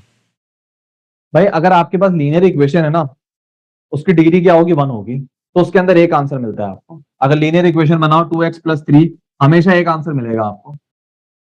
अगर आप यहाँ पे क्वाड्रेटिक बनाओगे तो हमेशा आपको 2 आंसर मिलेंगे। कुछ स्पेसिफिक केस में बताया ना, रिपीटेड रूट होते हैं, उनको भी हम 2 कहते हैं। अगर आप यहाँ पे क्यूबिक बनाओगे तो अब आपको यहाँ पे 3 आंसर मिलेंगे, एग्जैक्ट 3 मिलने चाहिए, एग्जैक्ट 3 मिलेंगे आपको, ठीक है। रिपीटेड वाला यहाँ पे हो सकता है, यहाँ पे भी रिपीटेड हो सकता है, हो सकता है बिल्कुल रिपीटेड यहाँ पे भी, लेकिन रिपीटेड को आप अलग अलग ही शुमार करते हो ना। मैंने बताया एक बहुत स्पेसिफिक केस है जिसको भी हम अलग अलग शुमार करते हैं, ठीक है। जनरलाइज अगर आप बात करो, अगर क्यूबिक है तो 3 आंसर मिलेंगे आपको। आप रैंडमली कोई भी क्यूबिक इक्वेशन बनाओ, 3 आंसर मिलेंगे आपको। तो बहुत ही स्पेसिफिक केस बनेगा जिसमें रिपीटेड रूट आ रहे होंगे, वरना 3 ही आंसर मिलेंगे आपको। अब वो 3 आंसर क्या होंगे, ये अच्छा सवाल है। फॉर एग्जाम्पल क्यूबिक इक्वेशन है, अब वो तीनों आंसर क्या हो सकते हैं? रियल कॉम्प्लेक्स की फॉर्म में मुझे बताओ कि क्या पॉसिबिलिटी बन सकती है। रियल हो सकते हैं या फिर कॉम्प्लेक्स, इमेजिनरी, रियल रियल, या फिर 2 पॉसिबिलिटी बनेगी। पहली पॉसिबिलिटी, अब देखो ये वो बातें, अगर मैं वीडियो बना रहा होता ना तो मैं प्रॉपर इसको लिखवाता, लेकिन अभी मेरे जहन में आती जा रही है, मैं बताता जा रहा हूँ, इसको नोट करते जाना। इतनी छोटी छोटी बातें हैं ना, निकल जाएंगी जहन से अगर नोट नहीं करोगे। बिलफर्स अगर डिग्री डिग्री अगर 1 है तो वो तो सिंपल आपके पास रियल आंसर ही आता है, उसमें तो कोई चक्कर ही नहीं है ना। डिग्री जब स्क्वायर होती है तब इमेजनरी या कॉम्प्लेक्स नंबर का कॉन्सेप्ट आएगा ना। अच्छा, जब मैं यहाँ पे कॉम्प्लेक्स नंबर बोल रहा हूँ ना, तो फिर मैं इसका मतलब ये ले रहा हूँ, तो ये नहीं बोलना कि सर कॉम्प्लेक्स नंबर तो 2 भी होता है। मैं इनको कॉम्प्लेक्स नंबर यहाँ पे बोल रहा हूँ आसानी के लिए, ठीक है। अच्छा, अगर आपकी डिग्री 2 है तो क्या आंसर आपके आ सकते हैं, मतलब क्वाड्रेटिक जो है, 2 पॉसिबिलिटी बनेगी। क्या बनेगी? या तो दोनों आपके रियल आंसर हैं, दोनों रूट्स क्या है, रियल है, या दोनों कॉम्प्लेक्स है। कोई तीसरी पॉसिबिलिटी नहीं है। जहन में रखना, कॉम्प्लेक्स कभी अकेला नहीं आएगा। ऐसी कभी आप कोई क्वाड्रेटिक इक्वेशन सॉल्व नहीं करोगे। हाँ, अब इसके अंदर भी कोई एक जुगाड़ बंदा बना सकता है, हमारे जुगाड़ू बच्चे ना, कोई इस टाइप की इक्वेशन बना सकता है। यहाँ पे एक रूट आपने लिया है 2 माइनस आयोटा और एक रूट लिया 2। अब अगर सॉल्व करोगे तो क्वाड्रेटिक इक्वेशन ही बन रही होगी। तो कोई कह सकता है कि सर आपने कहा था एक कॉम्प्लेक्स तो नहीं आ गया, यहाँ पे तो एक कॉम्प्लेक्स आ रहा है। तो मैं जिस क्वाड्रेटिक इक्वेशन की बात करूं ना उसके रूट्स आपको इंटीजर नजर आएंगे। इसको जब सिंप्लीफाई करोगे, सॉरी कोफिशिएंट, इसके कोफिशिएंट जो है वो कोई रियल नहीं होंगे या इंटीजर नहीं आ रहे होंगे। तो जहन में रखना, जो ऐसी क्वाड्रेटिक इक्वेशन है या क्यूबिक इक्वेशन जिनके कोफिशिएंट इंटीजर्स आपके होते हैं ना, या एग्जैक्ट मुझे वर्ड याद नहीं है, रैशनल होते हैं या इंटीजर होते हैं, उन्हीं के अंदर ये बात वैलिड है जो मैं आपको बता रहा हूं। अगर उसके रूट कॉम्प्लेक्स हो रहे हैं ना, कोफिशिएंट अगर उसके कॉम्प्लेक्स है तो फिर ये वैलिड नहीं होगा। जहन में रखना, अगर रियल है तब ये बातें वैलिड है जो मैं आप लोगों को बता रहा हूं, कि या तो दो रियल आएंगे या दो कॉम्प्लेक्स आएंगे। और ये बात आपने बहुत दफा ऑब्जर्व की है, जब भी आप क्वाड्रेटिक इक्वेशन सॉल्व करते थे या तो दो रियल आंसर मिलते थे या कॉम्प्लेक्स नंबर पेयर की फॉर्म में मिलते थे प्लस माइनस करके, और 1 प्लस माइनस 2 आयोटा इस टाइप के होते थे। इसी तरीके से अगर डिग्री 3 है तो दो पॉसिबिलिटी बनेगी, क्या कि तीनों रियल है, या दूसरी पॉसिबिलिटी क्या होगी, दो रियल, सॉरी दो कॉम्प्लेक्स और एक रियल, और कोई पॉसिबिलिटी नहीं है। ऐसी कोई पॉसिबिलिटी नहीं है कि तीनों कॉम्प्लेक्स मिले, नहीं, तीन कॉम्प्लेक्स मिल ही नहीं सकते। ऐसी कोई पॉसिबिलिटी नहीं है कि दो रियल एक कॉम्प्लेक्स, नहीं, कॉम्प्लेक्स 1 3 5 की फॉर्म में आ ही नहीं सकता, हमेशा पेयर की फॉर्म में आएगा। इस चीज को आपने जानना, वही चीज मैंने रख दी है यहाँ पे। तो दो ही पॉसिबिलिटी है, तीन रियल या दो कॉम्प्लेक्स एक रियल, दैट्स इट, और कोई पॉसिबिलिटी नहीं। डिग्री 4 की बात करो और आगे आप लोग खुद खेलते जाना। डिग्री 4 के अंदर तीन पॉसिबिलिटी बनेंगी, या तो चारों रियल है, या दो कॉम्प्लेक्स दो रियल है, या चार के चार कॉम्प्लेक्स है। इसके अलावा कोई और पॉसिबिलिटी नहीं बनेगी। ऐसा नहीं कि तीन रियल एक कॉम्प्लेक्स। अच्छा, जो मैंने आप लोग को टॉपिक करवाना है ना अब, जो इक्वेशन के अंदर है वो थ्योरम्स का पोर्शन है। आप लोग कहोगे थ्योरम्स कहां से आ गए, तो मैट्रिक के अंदर पढ़ते थे ये सब थ्योरम। एमसीक्यूज में काफी फेवरेट एमसीक्यूज है इक्वेशन के पोर्शन। हाँ, दो थ्योरम तो बड़े मशहूर हैं जो एटलीस्ट आप लोगों को पता होने चाहिए, अगर नहीं पता तो अल्लाह मालिक है दोनों का। फिर रिमाइंडर थ्योरम और फैक्टर थ्योरम, ये दो तो आपको पता होना चाहिए सबसे पहले। रिमाइंडर थ्योरम अगर आपने समझना है ना, उससे पहले आपको डिवीजन का पता होना चाहिए। डिवीजन की जनरल फॉर्म जो है याद रख लो, इस तरह कभी पूछ ली जाती है। टर्मिनोलॉजी पता होनी चाहिए। बाहर जो होता है वो डिविजर होता है, अंदर जो होता है उसको आप डिवाइडेंड कहते हो, ऊपर जो है उसको आप कहते हो कोशेंट, और जो एंड पे आपको मिलता है बिल्कुल वो होता है रिमाइंडर। ये चार वर्ड तो आपको पता होने चाहिए, ठीक है, ये चीज आपको ध्यान में होनी चाहिए। अब जरा यहाँ पे आते हैं, रिमाइंडर थ्योरम यूज क्यों होता है भाई, मकसद पता होना चाहिए ना, क्या फायदा है इसका। फायदा ये है कि, अच्छा लिमिटेशन भी है इसकी, लेकिन पहले फायदा सुन लो। फायदा ये कि आपने लॉन्ग डिवीजन मेथड पढ़ा था, इसको आप लॉन्ग डिवीजन मेथड कहते हैं। मैं आपको एक बड़ा सा पॉलिनोमियल दे दूं और बोलूं कि यार इस बड़े पॉलिनोमियल को डिवाइड करो इस वाले से, आप पूरी डिवीजन करोगे, करते करते करते जितनी उसकी ज्यादा पावर होगी उतने ज्यादा आपके स्टेप लग रहे होंगे, जितनी ज्यादा टर्म्स है ज्यादा स्टेप्स आपके लग रहे होंगे, एंड में जाके आपको रिमाइंडर मिल रहा होगा। अब अगर मैं आपको बोलूं कि मुझे जस्ट रिमाइंडर चाहिए, इस डिवीजन में तो दो चीजें मिलती है ना, कोशेंट और रिमाइंडर, लेकिन मैं बोलूं कि यार मुझे जस्ट रिमाइंडर दे दो, मुझे कोशेंट से वास्ता नहीं है, मुझे रिमाइंडर पता होना चाहिए बस, तो फिर आप बेवकूफ हो गए, इतनी लंबी कैलकुलेशन करोगे, आप जस्ट रिमाइंडर थ्योरम यूज कर लोगे। रिमाइंडर थ्योरम क्या कहता है कि भाई अगर आपको जस्ट रिमाइंडर निकालना है ना, मैं बता के दूंगा, मतलब मैं निकाल के दूंगा। किस तरह निकालेगा वो जरा देख लो, कि अगर आपके पास एक पॉलिनोमियल है पी ऑफ एक्स, जनरलाइज बात की, कुछ भी हो सकता है, cubic 4D is divided by linear expression. अभी मैंने काफी जनरलाइज बात लिखी है। मेन चीज जो लिमिटेशन है रिमाइंडर थ्योरम की, कि आप किसी पॉलिनोमियल को क्वाड्रेटिक से डिवाइड करोगे तो ये वैलिड नहीं है। फॉर एग्जांपल, आपको अगर मैं बोलूं कि यार एक x cube plus 3x square plus 2x plus 2, इसको डिवाइड करना है किससे, एक्स स्क्वायर प्लस 1 से, और मुझे रिमाइंडर बताओ। अब आप रिमाइंडर थ्योरम यूज नहीं कर सकते, आपको यही मेथड यूज करके रिमाइंडर निकालना पड़ेगा। क्यों, रिमाइंडर थ्योरम में जिस चीज से आपने डिवाइड करना है वो क्या होनी चाहिए, लीनियर होनी चाहिए, जबकि ये क्या है, ये क्वाड्रेटिक है। सबसे पहली बात लिमिटेशन है रिमाइंडर थ्योरम की, कि यार लीनियर एक्सप्रेशन से ही डिवाइड करना है तब वैलिड है, वरना वैलिड। अब लीनियर एक्सप्रेशन मैंने जब बात बोली है तो वो नॉर्मली दो फॉर्म में आ सकती है, या तो कभी आपको बोला जाएगा x माइनस ए से डिवाइड करो, मतलब x माइनस 2 से, x माइनस 3 से, x प्लस 1 से, मतलब ये वाली फॉर्म आ सकती है, या कुछ x के साथ लिखा हुआ होगा। फॉर एग्जाम्पल इस तरह हम कर लेते हैं कि यार किसी पॉलिनोमियल को डिवाइड करो 2x प्लस 3 से या 4x माइनस 3 से, दोनों लीनियर है लेकिन फॉर्म इनकी थोड़ी डिफरेंट है, ठीक है। वो डिवीजन पे फर्क नहीं पड़ेगा, वो जब मैं मेथड बताऊंगा बस आसानी से सॉल्व कर लो, ठीक है। तो ये दोनों लीनियर एक्सप्रेशन किसी भी फॉर्म में आपके पास आ सकती है। तो रिमाइंडर थ्योरम क्या कहेगा कि अगर आपने एक पॉलिनोमियल को डिवाइड करना है x माइनस ए से या डिवाइड करना है ax प्लस बी से, और आपको रिमाइंडर चाहिए, तो रिमाइंडर किस तरह निकलेगा? सिंपल x माइनस ए को 0 के बराबर रखो, क्या आंसर आ रहा है? a।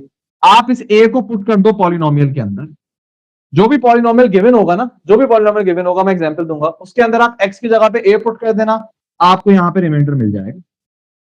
कितना आसान है भाई, इस पूरी चीज के अंदर कोई वैल्यू पुट करना मुश्किल काम है एज कंपेयर टू उतनी बड़ी long division. Direct value put करो, जो आंसर आएगा वो आपका रिमाइंडर होगा।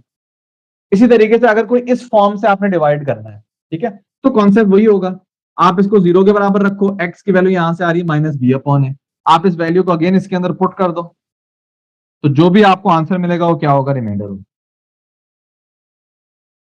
नहीं यकीन आता, मैं आपको रिमाइंडर थ्योरम से करवा रहा हूं, आप उसको लॉन्ग डिवीजन से वेरीफाई कर लेना, देखना लॉन्ग डिवीजन से वही रिमाइंडर आ रहा होगा। अच्छा, हमेशा रिमाइंडर जो है वो कांस्टेंट आएगा, कोई नंबर आ रहा होगा। उसकी वजह यह है कि अगर आप किसी लीनियर से डिवाइड करते हो ना, किसी भी पॉलिनोमियल को अगर लीनियर से डिवाइड कर रहे हो, यहाँ पे लीनियर से डिवाइड करना ना, किसी भी लीनियर से डिवाइड करते हो, तो इसकी पावर क्या है? यहाँ पे डिग्री 1 है, तो जो रिमाइंडर मिलता है ना वो एक कम मिलता है। अगर इसकी डिग्री 1 है तो रिमाइंडर मिलेगा डिग्री 0 का। बिलफर्ज अगर इसकी डिग्री फॉर एग्जाम्पल 2 है, आप इसको डिवाइड करना, जो रिमाइंडर मिलेगा वो डिग्री 1 का मिल रहा होगा, कोई लीनियर मिल रहा होगा।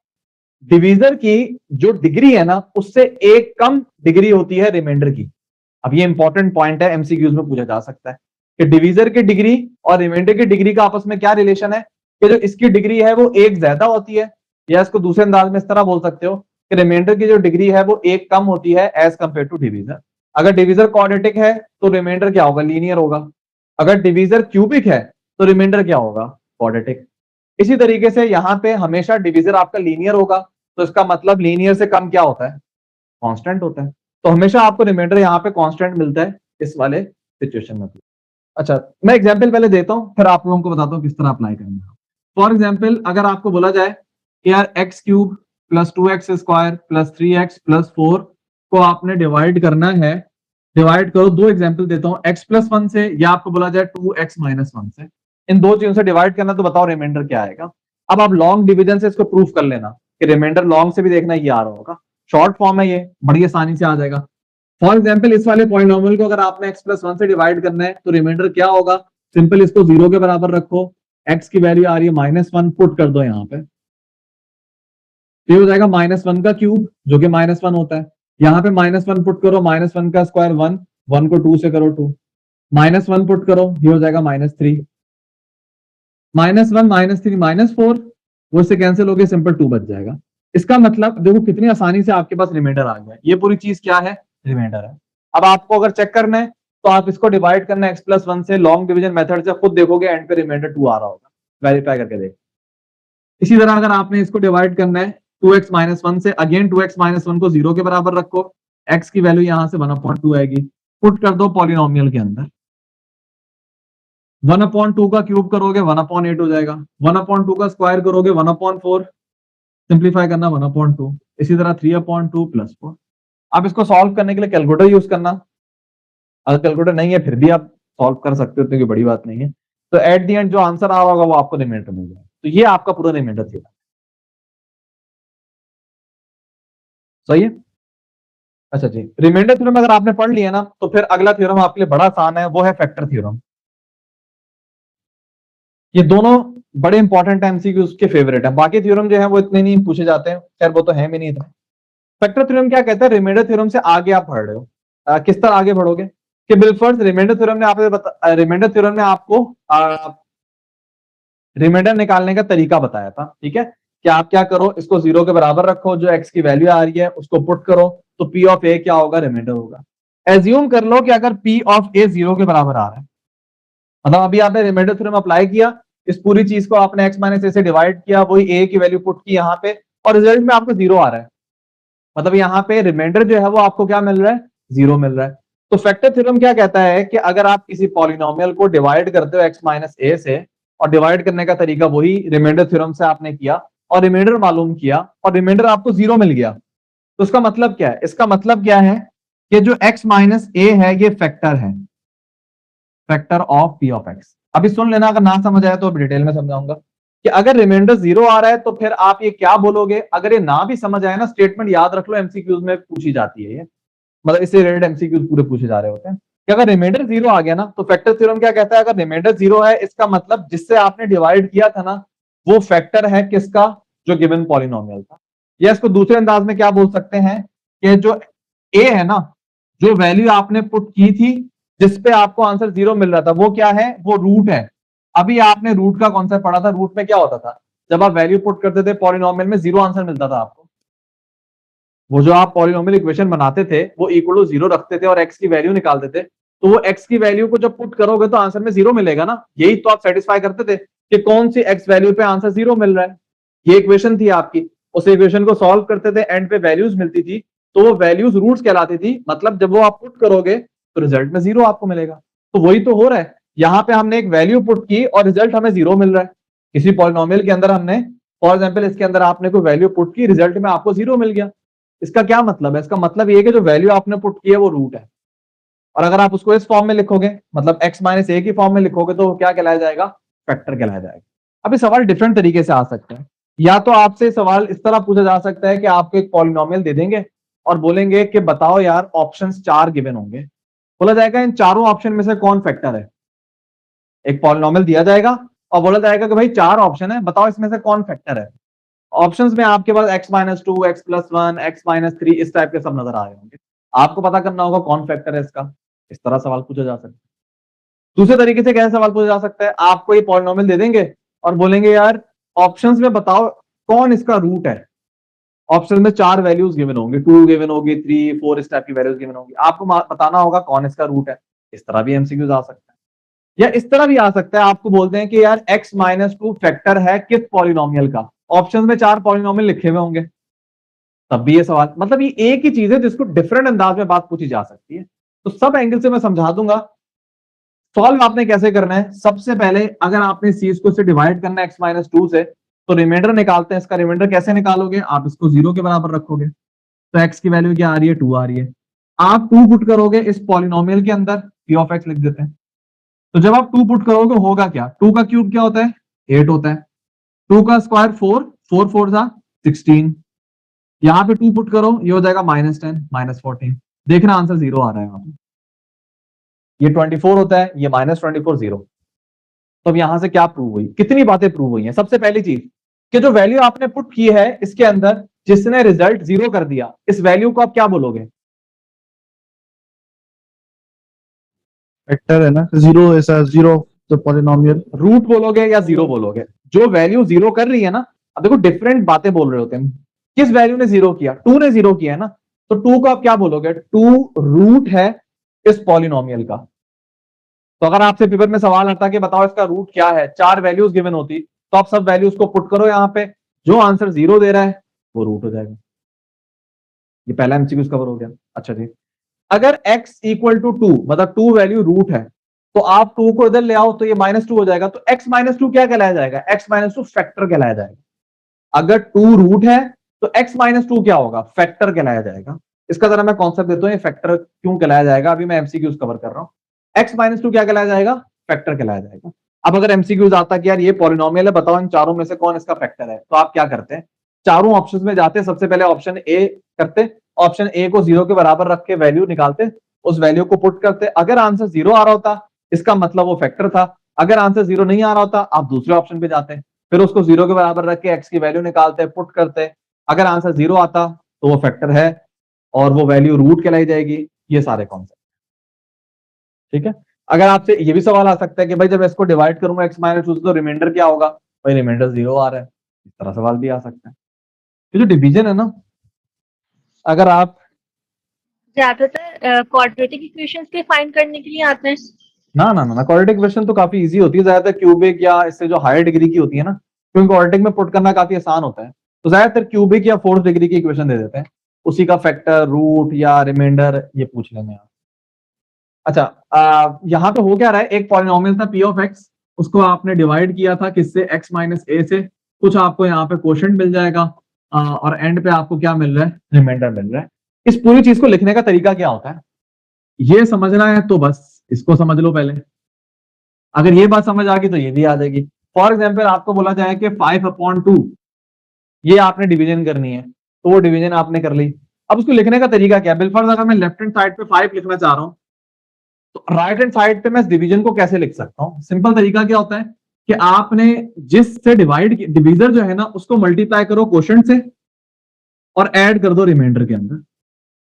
जिसको जनरलाइज लैंग्वेज में मैं क्या लिख रहा हूं कि अगर मैं पी ऑफ एक्स को लेफ्ट हैंड साइड बना रहा हूं तो ये किसके बराबर होगा? एक्स माइनस ए को मल्टीप्लाई करो क्वोशंट से और इसके अंदर ऐड कर दो रिमाइंडर। ये जनरल तरीका होता है। जो भी आपका डिवाइडेंट है ना, अगर आपने उसकी पूरी एक्सप्रेशन बनानी है तो जनरल फॉर्मूला ये होता है divisor multiply quotient plus remainder. इस तरीके से आप करते हो, ठीक है। तो 5/2 को अगर आपने लिखना है तो आप मतलब 5 को अगर आपने इस पूरी डिवीजन जो लिखी हुई है ना इसमें 5 की एक्सप्रेशन पूरी बनानी है तो आप इस तरह लिख सकते हैं 2 × 2 + 1। और भी तरीके होते हैं लेकिन मैं डिवीजन से एक्सप्लेन कर रहा हूं आपको। ये बात मैं क्यों बता रहा हूं ये आपको अब समझ आएगी कि रिमाइंडर थ्योरम में आपने बोला, रिमाइंडर थ्योरम में आपने पढ़ा कि यार आपने डायरेक्ट क्या करना है, x माइनस ए को 0 के बराबर रखना है, उस वैल्यू को पुट करना है, रिमाइंडर आ जाएगा। इसकी क्या सेंस बन रही है? मतलब ये तो हमने रट्टा मार लिया ना कि वैल्यू पुट करो आ जाएगा। इसका प्रूफ क्या है? बहुत सिंपल सा प्रूफ है कि ये पूरी डिवीजन लिखने का तरीका होता है, डिवाइडेंट को लिखने का ये पूरा तरीका होता है। आप क्या करो, जस्ट इसमें x की जगह पे a पुट कर दो, यहां पे x की जगह a आ जाएगा, ठीक है। ये चीज पूरी 0 हो जाएगी, a माइनस ए 0 होता है, रिजल्ट में क्या बचेगा? रिमाइंडर बचेगा। ये प्रूफ है रिमाइंडर थ्योरम का, बहुत छोटा सा प्रूफ है कि कोई जहन में सोचेगा ना यार ये ऐसी क्या वैल्यू है, क्यों इस पे रिमाइंडर मिल रहा है, तो ये पूरी एक्सप्रेशन है। अगर आप x की जगह पे ये a वैल्यू पुट करोगे जो आपने कैसे निकाली थी, इक्वल टू 0 रख के, अगर वो पुट करोगे तो रिजल्ट में सिर्फ रिमाइंडर बच जाएगा और वही आपको रिमाइंडर थ्योरम दे रहा होगा। ये छोटा सा प्रूफ है रिमाइंडर थ्योरम का। एक तो मैंने ये बात बतानी थी। दूसरी बात मैंने क्या बतानी थी, फॉर एग्जाम्पल आपने कोई डिवीजन परफॉर्म की और रिजल्ट में आपको पता चला कि रिमाइंडर 0 आ रहा है, तो हमने बोला था अगर रिमाइंडर 0 आएगा तो x माइनस ए फैक्टर होगा। इसका क्या मतलब है? इसका मतलब ये है कि बिलफर्ज ये रिमाइंडर है। सबसे पहली बात, फैक्टर क्या होता है? फैक्टर समझ लो ना। फॉर एग्जाम्पल मैं बोलता हूँ 15 को मैं लिख सकता हूँ 3 × 5 में, तो 15 के दो फैक्टर है 3 और 5। इसी तरह 15 को मैं लिख सकता हूँ 1 × 15 में, तो आप ये भी बोल सकते हो 15 के मजीद दो फैक्टर है 1 और 15। फैक्टर की डेफिनेशन ये है कि अगर आप फॉर एग्जाम्पल 15 है ना, इसको डिवाइड करोगे इनमें से किसी भी फैक्टर से तो रिजल्ट में रिमाइंडर 0 आ रहा होगा, मतलब कोई होल नंबर आपको मिल रहा होगा। जैसे 15 को 3 से डिवाइड करोगे, रिजल्ट में देखो सिर्फ 5 आ रहा है, कोई पॉइंट में नहीं आ रहा। 15 को 5 से डिवाइड करो 3 आएगा, 15 को 1 से करो 15 आएगा, 15 को 15 से करो 1 आएगा। तो रिजल्ट में आपको कोई डेसिमल नहीं मिल रहा, मतलब रिमाइंडर 0 है। ये सिंपल फैक्टर हो रहा है। तो वही तो काम हो रहा है यहाँ पे कि अगर आपका रिमाइंडर 0 हो गया तो पीछे आपके पास क्या बचेगा? पीछे आपके पास बचेगा x माइनस ए और q ऑफ x। तो अगर आप ऑब्जर्व करो, यही तो यहाँ पे लिखा होता था कि दो चीजों को जब आप मल्टीप्लाई करके तीसरी चीज बना रहे होते थे तो आप क्या बोलते थे कि यार ये दोनों चीजें फैक्टर हैं 15 का। तो अभी भी तो आप यही बात बोल रहे हो कि x माइनस ए और q ऑफ x ये दोनों फैक्टर होंगे p ऑफ x के। हमारा फोकस q ऑफ x पे इतना है नहीं, हम x माइनस ए पे ज्यादा फोकस कर रहे होते हैं क्योंकि उसी से हम डिवाइड कर रहे हैं। तो हम ये बोलते हैं x माइनस ए फैक्टर है इसका। लेकिन कंप्लीट अगर आपने जुमला बोलना है तो कंप्लीट जुमला क्या होगा कि x माइनस ए और जो भी क्वोशंट है ये दोनों फैक्टर होंगे डिवाइडेंड के। ये असल लॉजिक थी जो मैं बता रहा था ना कि अगर रिमाइंडर 0 आ गया तो x माइनस ए फैक्टर होगा, ये वो वजह है। इस तरह फैक्टर बोलते। तो ये दो थ्योरम हमने पढ़ लिए। तीसरा एक इंपॉर्टेंट थ्योरम है जो कल मैंने डिस्कस किया था, ठीक है, तो दोबारा मैं डिस्कस कर रहा हूं और अगेन यही वजह है उसकी, वो इसी से रिलेटेड था लेकिन कल एक टॉपिक आ गया था तो मैंने डिस्कस कर लिया था। ये तीसरा है जिसको आप कहते हो रैशनल रूट थ्योरम। ये बड़ा इंपॉर्टेंट थ्योरम है हायर डिग्री इक्वेशंस के लिए। क्वाड्रेटिक इक्वेशन को देखो सॉल्व करना बच्चों वाला काम है। क्वाड्रेटिक इक्वेशन के लिए इतने मेथड है, क्यूबिक इक्वेशन के लिए कोई मेथड नहीं है। कुछ इजी क्वाड्रेटिक क्यूबिक इक्वेशन है जिनके लिए फॉर्मूले लोगों ने बनाए हुए हैं, लेकिन वो फॉर्मूले खुद भी इतने मुश्किल है वैसे तो, लेकिन हर क्यूबिक इक्वेशन को वो सॉल्व नहीं कर सकते। उनके अंदर भी उन्होंने कोई एजम्पशन की हुई है। क्यूबिक इक्वेशन और हायर डिग्री की इक्वेशन को सॉल्व करना आसान होता ही नहीं है, तभी आप यूनिवर्सिटी लेवल पे अप्रोक्सीमेशन के मेथड पढ़ रहे होंगे, ये वजह है। लेकिन क्वाड्रेटिक को सॉल्व करना कितना आसान था, क्वाड्रेटिक फॉर्मूला डिफरेंट चीजें आप लगा सकते थे। तो ये जो थ्योरम है ना, ये अगर क्वाड्रेटिक से बड़ी कोई इक्वेशन है और आपने उसके फैक्टर निकालने हैं या रूट्स निकालने हैं, ठीक है, तो आप उसके लिए यूज कर रहे हो तो काफी काम का मेथड होता है। ये मेथड क्या कहता है, मैं एक एग्जांपल देता हूं, उसी में मेथड आपको क्लियर हो जाएगा। तो ये सवाल दो तरीके से आपसे पूछा जा सकते हैं। या तो बोलेंगे यार इसके फैक्टर बनाओ, फैक्टर मतलब वही x माइनस इस टाइप की 3 ब्रैकेट्स आएंगी, फैक्टर बनाओ। ये सवाल भी आपसे पूछा जा सकता है जो लास्ट क्लास में मैंने क्लियर किया था कि क्यूबिक इक्वेशन को फैक्टराइज हम किस तरीके से कर रहे थे, वो कॉम्प्लेक्स नंबर के अंदर जा रहा था ना पूरा। इसी तरीके से सवाल भी आ सकता है कि यार इसकी इक्वेशन को सॉल्व करो, मतलब यही सवाल हो, इसमें इक्वल टू 0 हो और बोले कि अब इसको सॉल्व करो। अब ऐसी यूनिवर्सिटी जिसमें कैलकुलेटर अलाउ नहीं है, उसमें बच्चा कैसे सॉल्व करेगा? आपको एक मेथड नहीं है ना जो मैं बता दूं कि यार उस मेथड को कर लो, फॉर्मूला बता दूं, कोई ऐसा कुछ भी नहीं है। तो अगर कैलकुलेटर नहीं है, सॉल्व नहीं कर सकते हैं, मसला होगा। स्पेसिफिक क्यूबिक इक्वेशन को सॉल्व हो सकती है जिसमें कुछ कॉमन आ जाए, ऐसा कुछ हो जाए, यहाँ पे वो भी नहीं हो रहा होगा। तो कहने का मतलब ये है कि फिर आप यहाँ पे hit and trial method use करते हो, ये जिसको आप रैशनल रूट थ्योरम भी कह दो। इसमें आप क्या करते हो, आप सिंपल, थ्योरम ये कहता है कि इस इक्वेशन के, देखो मैंने बताया था क्यूबिक इक्वेशन है तो 3 आंसर होंगे, एक रियल, 2 कॉम्प्लेक्स, या तीनों रियल होंगे, या तो तीनों रियल होंगे या एक रियल होगा, 2 कॉम्प्लेक्स होंगे। तो कॉम्प्लेक्स निकालने की हम बात नहीं कर रहे, हम रियल निकालने की बात कर रहे हैं। अगर एक भी रियल आपने निकाल लिया ना, तो बाकी निकालना मुश्किल नहीं होगा, वो हम निकाल लेंगे आसानी से। एक आ जाना चाहिए आपके पास, एक अगर रूट, एक फैक्टर आपने निकाल लिया ना, इक्वेशन आपकी सॉल्व हो जाएगी। अब वो एक कैसे निकालोगे? मिनिमम एक रियल तो होगा, यहाँ पे तीनों रियल भी हो सकते हैं, एक रियल भी हो सकता है। तो रैशनल रूट थ्योरम क्या कहता है कि जो इसके आंसर आ रहे होंगे ना, जो भी रैशनल इसके रूट आ रहे होंगे, रैशनल क्या होता है जिसको फ्रैक्शन की फॉर्म में आप लिख सकते हैं, तो वो सारे इन्हीं में से होंगे। किस में से? कि जो आपका कांस्टेंट है ना, ये -6 है, इस पे जरा गौर करो। -6 के जो फैक्टर्स होते हैं ना, वो आप बनाओ, जो भी कांस्टेंट होगा ना उसके आप फैक्टर बनाओ। -6 के फैक्टर बनाओ भाई, माइनस को इग्नोर करो पहले। 6 के फैक्टर क्या होंगे? 1 और 6, या 2 और 3, बस ये 4 ही होते हैं, इसके अलावा और कुछ नहीं होता है। तो आपने क्या करना है, आपने 6 के फैक्टर बना लेना है, बना लिए। मुझे एक रूट किसी तरह मिल जाए, वो रूट मालूम करने के लिए ना ये रैशनल रूट थ्योरम यूज होता है। रैशनल रूट थ्योरम कहता है कि जो कांस्टेंट है ना, आप उसके फैक्टर बनाओ, बना लिए, 4 फैक्टर्स आ रहे हैं। रैशनल रूट थ्योरम ये कहेगा कि इन्हीं 4 में से कोई इसका कोई रूट होगा, आपको कि एक्स्ट्रा नंबर खुद पुट करने की जरूरत नहीं है, इन्हीं 4 में से कोई इसका रूट होगा। आप बस 4 पुट करके देख लो, जो सेटिस्फाई कर रहा होगा वो इसका रूट बन जाएगा। चेक करके देख लेते हैं। फॉर एग्जाम्पल 4 आपको, अच्छा ये पॉजिटिव भी होती है नेगेटिव भी होती है, हम पॉजिटिव पुट करते हैं। सबसे पहले आप 1 पुट करोगे इसके अंदर, जैसे ही 1 पुट किया, 1 का क्यूब, ये हो जाएगा -6, ये हो जाएगा 11, ये हो जाएगा -6। ऑब्जर्व करो, -6 -6 -12, 1 + 11 12, आंसर 0 आ रहा है। मसला आपका हल। अगर एक वैल्यू ने भी सेटिस्फाई कर दिया, इसका मतलब एक रूट आपको मिल गया यहाँ, जो आपका मेन मकसद था, किसी तरह रूट मालूम करना था। तो रैशनल रूट थ्योरम में आसानी क्या की कि अपनी तरफ से आप कितने नंबर पुट कर सकते हो, कितने ज्यादा नंबर्स हैं, लेकिन रैशनल रूट थ्योरम ने क्या किया, भाई इन 4 में से पुट करो बस, या इनका नेगेटिव ले लो, इन्हीं में से पुट करो, इन्हीं में से कोई एक वैल्यू आपको मिल जाएगी। 3 भी मिल सकती है, जैसे आप यहाँ पे अगर 2 और 3 पुट करोगे वो भी सेटिस्फाई कर रहे हैं, क्योंकि मैंने एग्जाम्पल ही ऐसी बनाई थी। तो मिनिमम एक तो मिल जाएगी आपको यहाँ से, और अगर एक मिल जाए तो बाकी निकालना मुश्किल नहीं है, वो मैं अगली बात आप लोगों को बताऊं। तो रैशनल रूट थ्योरम समझ आ जाना चाहिए आपको कि जो कांस्टेंट है उनके फैक्टर बनाओ, उन्हीं में से कोई एक रूट आपको मिल जाएगा। जैसे ही आपको एक रूट मिल गया, बाकी 2 निकालना कोई बड़ी बात नहीं है, आसानी से निकाल। अच्छा वैसे इसमें 2 और 3 भी हैं, लेकिन मैं जा नहीं रहा वहां पे, क्योंकि वो मेथड तो काफी स्पेसिफिक हो जाएगा ना, तो वो उसमें मेरी क्या कोई बहादुरी है। मैं आपको जनरल मेथड बता रहा हूं, क्योंकि हर सवाल में ऐसा नहीं होगा ना कि आपने फैक्टर बनाए सारे इसी में से निकल गए, शायद एक रियल हो बाकी 2 कॉम्प्लेक्स हो, तो वो कैसे निकालोगे, कल भी डिस्कस किया था, कल एक और मेथड से डिस्कस किया था। अब इसके साथ में एक और मेथड इंटीग्रेट कर रहा हूं, सिंथेटिक डिवीजन, जो कि आपकी बुक में लिखा हुआ है, पता होना चाहिए बिल्कुल। वो मेथड भी बताऊंगा, साथ साथ इस सवाल को भी सॉल्व करवा दूंगा, एक टिकट में 2 मजे हो जाएंगे। अभी तक आपने क्या देखा है कि 1 इसको सेटिस्फाई कर रहा है, दैट्स इट। अगर 1 इसका रूट है तो 1 को आप इधर ले आओ, x - 1 क्या हो जाएगा, फैक्टर हो जाएगा। तो आप क्या कह सकते हो, अगर 1 रूट है तो इसका मतलब x - 1 क्या है, फैक्टर है। अगर x - 1 फैक्टर है ना, तो आप कैसे लिखोगे इसको, p ऑफ x को आप इस तरह लिख सकते हो, x - 1, और रिजल्ट में यहां पे कोई और क्वाड्रेटिक मौजूद होगा। अब वो क्या क्वाड्रेटिक है वो हमें पता नहीं है, कोई एक क्वाड्रेटिक मौजूद होगा यहाँ। अब वो हमें क्वाड्रेटिक मालूम करना है, वो क्वाड्रेटिक कैसे आएगा, बड़ा आसान तरीका होगा। अगर आपको याद हो, अभी थोड़ी देर पहले मैंने बताया था कि p ऑफ x को किस तरह लिख सकते थे, x - a, और यहाँ पे क्वोशंट था। तो ये जो एक आपने निकाल लिया ना, वो तो आपने यहाँ पे लिख दिया। ये जो क्वोशंट है ना, ये असल में आपने निकालना है। ये अगर आप क्वोशंट निकाल लोगे तो बाकी 2 भी आ जाएंगे, ये मकसद है आपका। तो जैसी एक आ जाएगा ना, अब मैं सिंपल लैंग्वेज में आपको बता रहा हूं, जैसी एक आ जाएगा आप क्या करना, आप सिंपल ये जो पॉलिनोमियल है ना, इसको डिवाइड कर देना x - 1 से, सिंपल। जैसे एक फैक्टर आएगा आप क्या करोगे, पॉलिनोमियल को डिवाइड कर दोगे x - 1 से, और जो रिजल्ट में क्वोशंट मिल रहा होगा वो रिक्वायर्ड आपके 2 फैक्टर होंगे, जो रिमेनिंग 2 फैक्टर है ना, वो आपको क्वोशंट दे देगा। तो करना क्या, क्वोशंट निकालना है यहाँ पे। रिमाइंडर थ्योरम तो क्वोशंट आपको नहीं बताएगा, रिमाइंडर थ्योरम तो रिमाइंडर बताएगा। इसका मतलब अगर आपको क्वोशंट निकालना है और क्वोशंट के अंदर ही आपके 2 फैक्टर छुपे हुए हैं, तो क्वोशंट निकालने के फिर दो मेथड होंगे।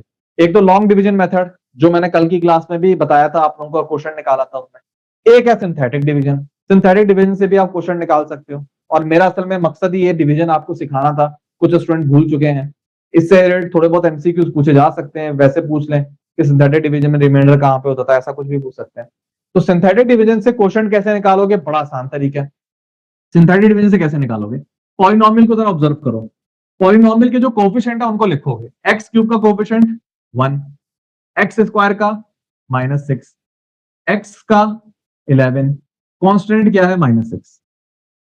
लिख लिया। अब दो लाइनें लगाओ, लगा ली लाइन, दैट्स इट। अब आपने क्या करना है, किससे डिवाइड करना है, x-1 से डिवाइड करना है। तो वही, इसको 0 के बराबर रखो, x की वैल्यू 1 आ रही है, जो वैल्यू आ रही है उसको यहां पे लिख दो। दोबारा बताता हूं, यहां पे पॉलिनोमियल की कोफिशिएंट लिख के, अच्छा अगर कोई मिसिंग है, फॉर एग्जांपल आपको यहां पे एक्स स्क्वायर की टर्म नजर नहीं आ रही, तो उसकी जगह 0 लिखना है आपने, ठीक है, इस ध्यान में रखना है। तो x-1 को 0 का रखा, x की वैल्यू 1 आई। अब आप सिंथेटिक डिवीजन परफॉर्म करो। सिंथेटिक डिवीजन क्या कहती है कि जो पहला नंबर है उसको एज इट इज नीचे कॉपी कर दो। इस 1 को तो एज इट इज मैंने कॉपी कर दिया। फिर क्या करो, इस 1 को इससे मल्टीप्लाई करो, 1 1 जा 1, यहां पे लिखो। 1 को 1 से मल्टीप्लाई किया, यहां पे लिख दो। -6 + 1 ये हो जाएगा -5। अगेन 1 को मल्टीप्लाई करो -5 से, ये क्या हो जाएगा -5। 11 - 5 6। अगेन 1 को 6 से मल्टीप्लाई करो, 6 आएगा, -6 6 0। ये सिंथेटिक डिवीजन होती है। सिंथेटिक डिवीजन में रिमाइंडर क्वोशंट दोनों मिलते हैं आपको। रिमाइंडर थ्योरम की लिमिटेशन क्या थी, क्वोशंट नहीं मिल रहा होता था आपको, ठीक है। और एक और लिमिटेशन क्या थी, लीनियर एक्सप्रेशन से करना है। सिंथेटिक डिवीजन का फायदा क्या है कि रिमाइंडर भी मिलता है, क्वोशंट भी मिलता है, लेकिन लिमिटेशन अभी भी बरकरार है। लीनियर से करोगे तो सिंथेटिक डिवीजन वैलिड है, अगर लीनियर नहीं होगा तो फिर सिंथेटिक डिवीजन नहीं कर सकते। फिर लॉन्ग डिवीजन जो असल मेथड है ना, बाप मेथड जिसको कहते हैं, जो असल मेथड था, उसी पे जाना पड़ेगा। लेकिन यहाँ पे लीनियर था तो हमें और क्या चाहिए, हमने सिंथेटिक डिवीजन से कर लिया। अगर आप सिंथेटिक डिवीजन में देखो, ये जो एंड वाली चीज है ना, ये आपको क्या बताती है, रिमाइंडर। और ये आपको पता था, आपको पता था कि रिमाइंडर 0 होगा यहाँ पे, ऑब्वियस ही बात है।